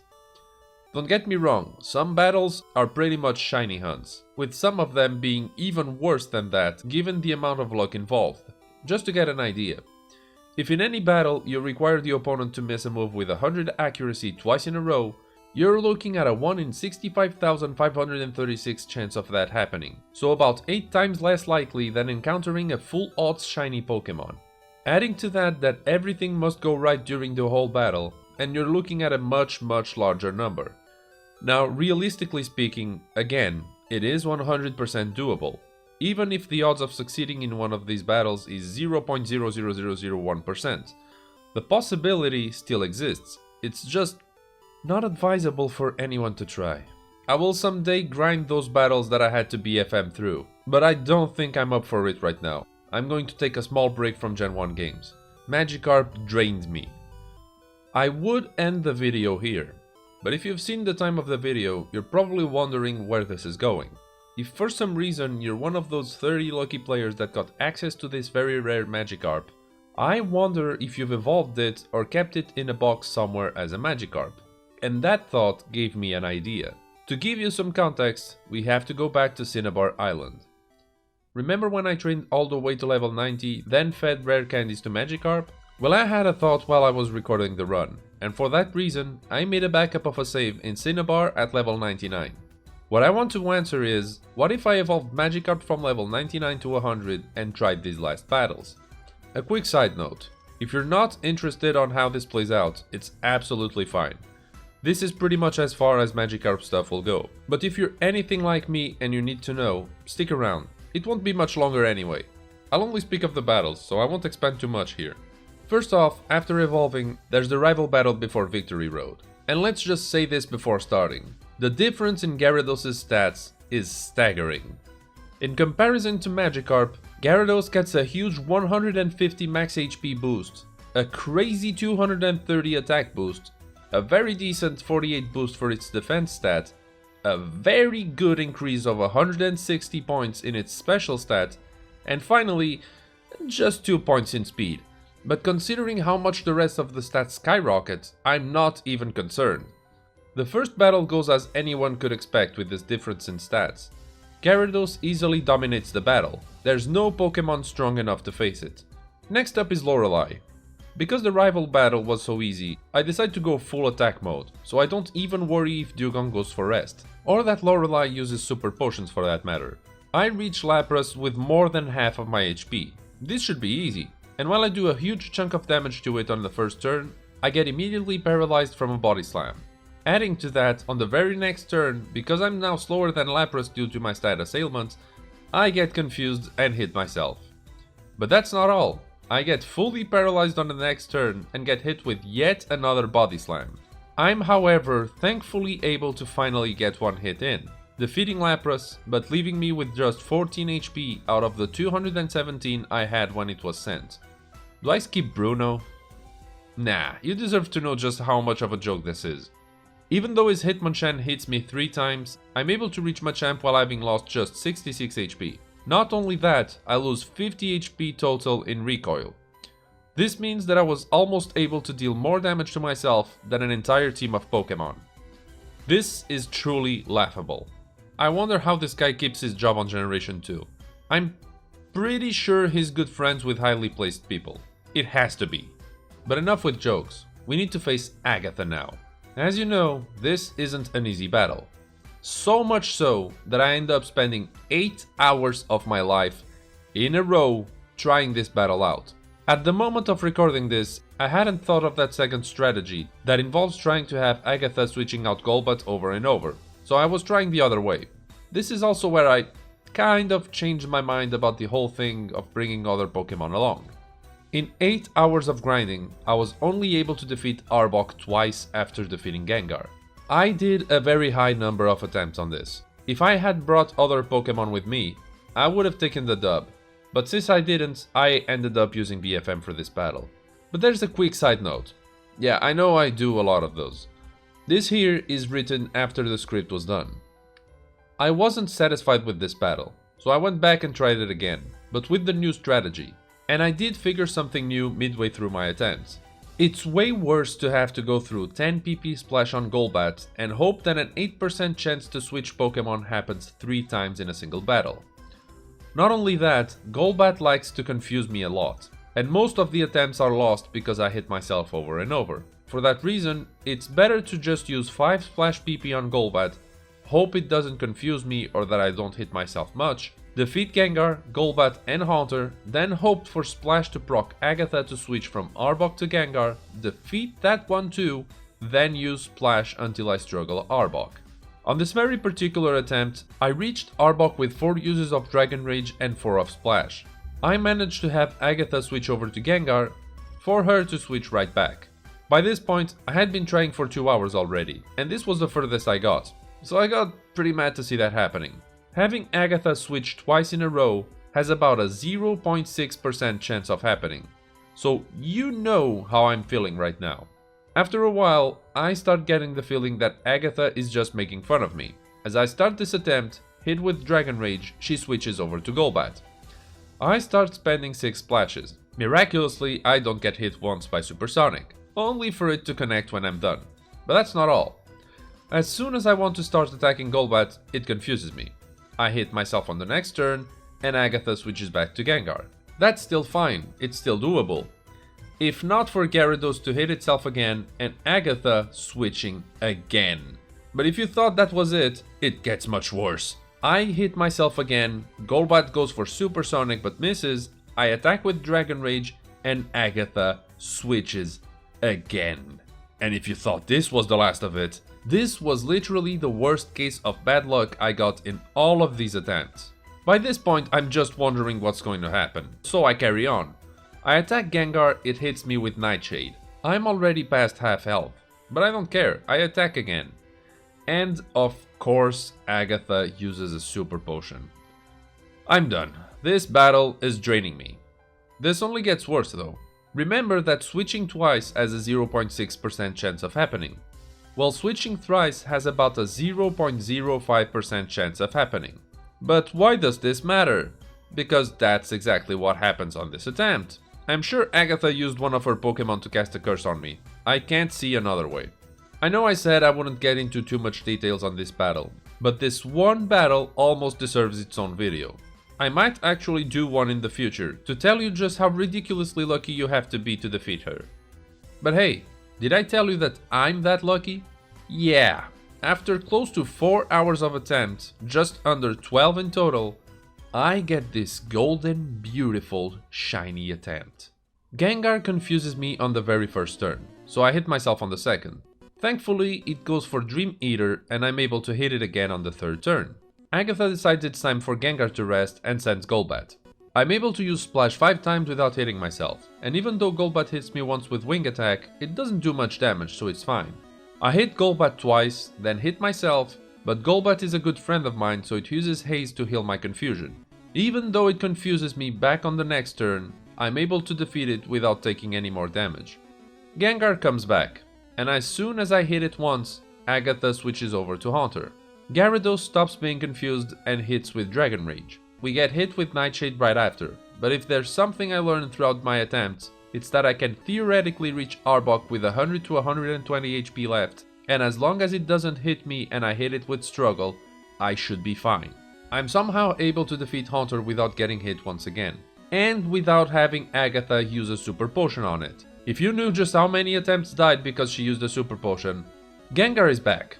But since its health is low and I'm faster, I quickly defeat it and Arbok is next. As soon as it's sent in, I'm thinking this is a very good attempt. Please, Agatha, switch. And Agatha seems to listen. She switches on the very first try. I managed to use Dragon Rage twice while it goes for Dream Eater. It unfortunately uses Nightshade on the third turn, but I still have 174 HP left. Agatha somehow doesn't use a super potion and I'm able to defeat her 4th Pokemon. I now have to pray for our Arbok to not go overboard and kill this attempt. On the very first splash, she uses Glare and connects. That means that right now, 2 things happen. First, Arbok will go first every turn, and second, I can now get fully paralyzed at any point. So it goes for Bite and then Screech twice. But thankfully I'm able to use Splash every time. It's now or never. On the next turn, Arbok goes for Bite, reducing an already low amount of HP. And I hit Struggle. Because Arbok didn't land any Screech on me, I wasn't able to defeat it in one hit. I was freaking out at this point.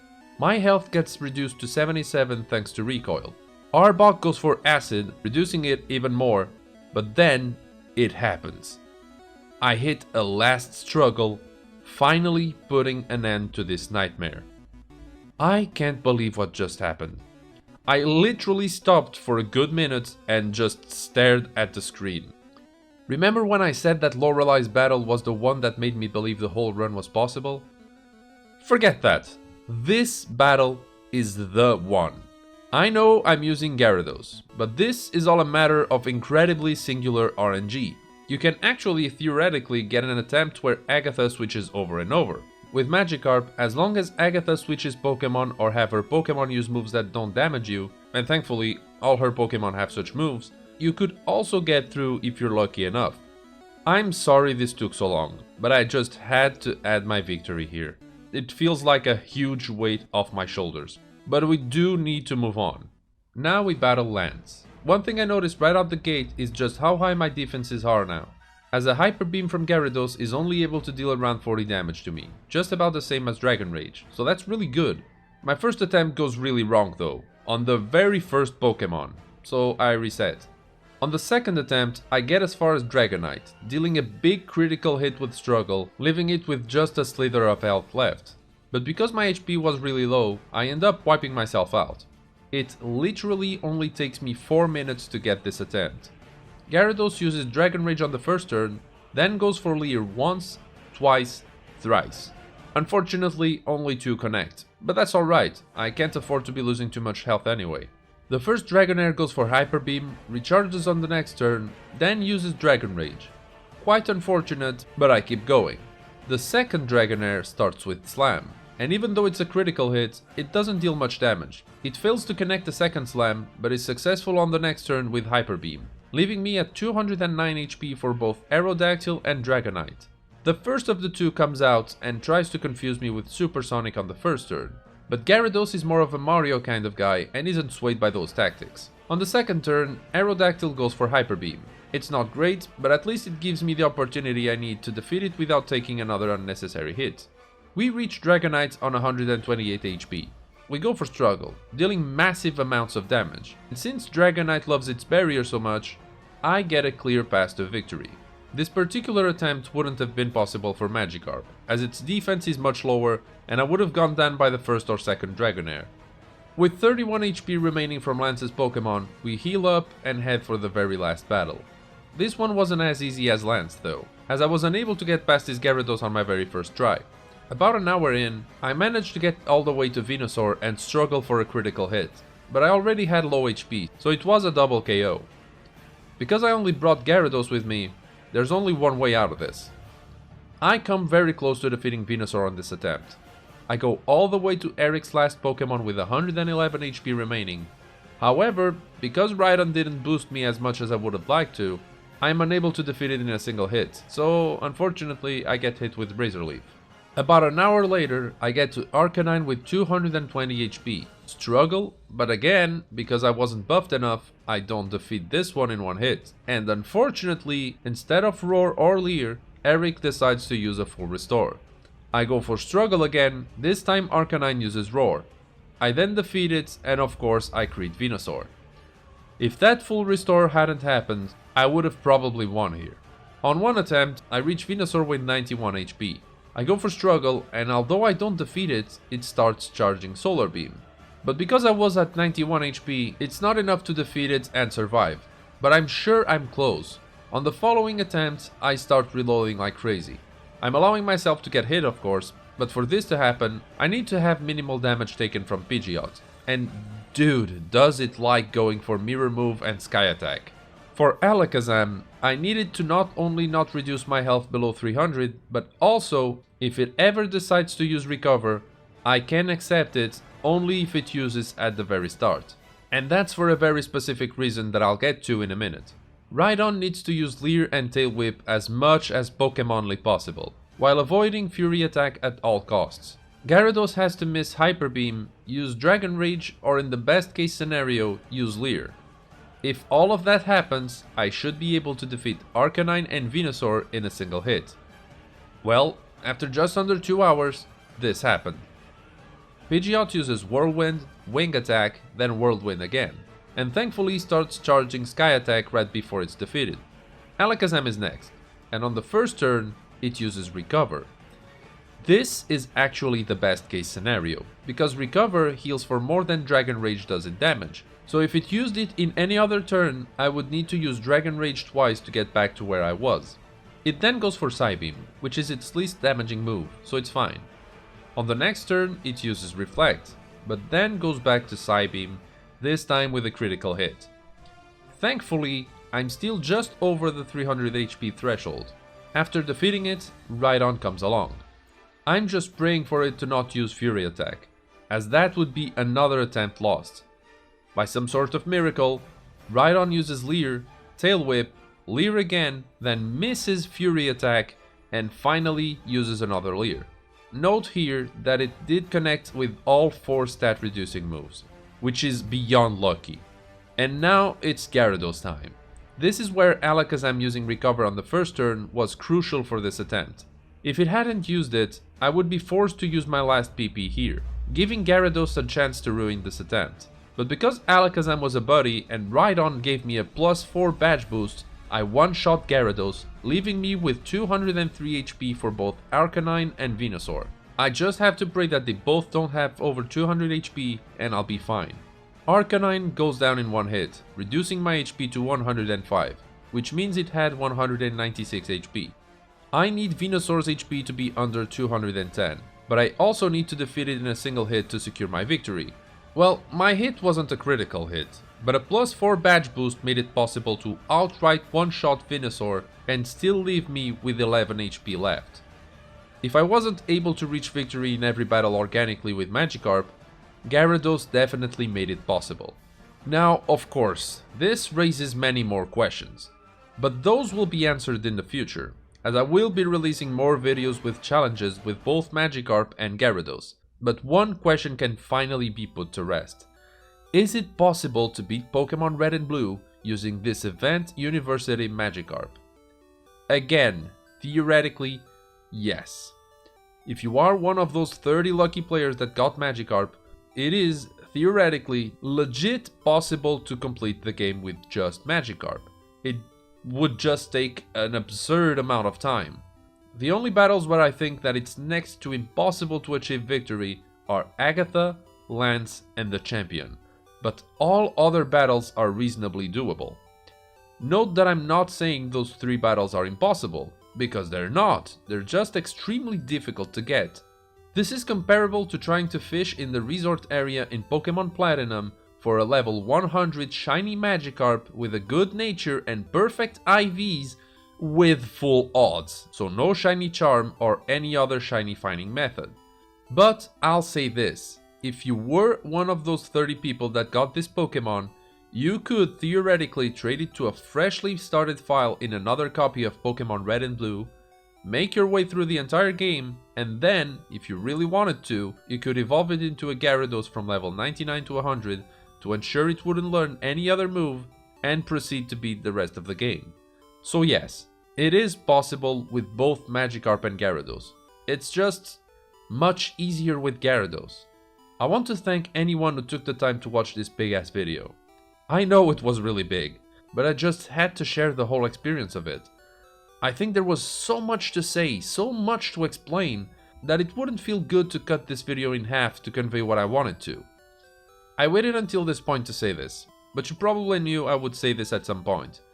But I'm new at making these longer form videos, and as such, these take quite a considerable amount of time to make, record, and edit.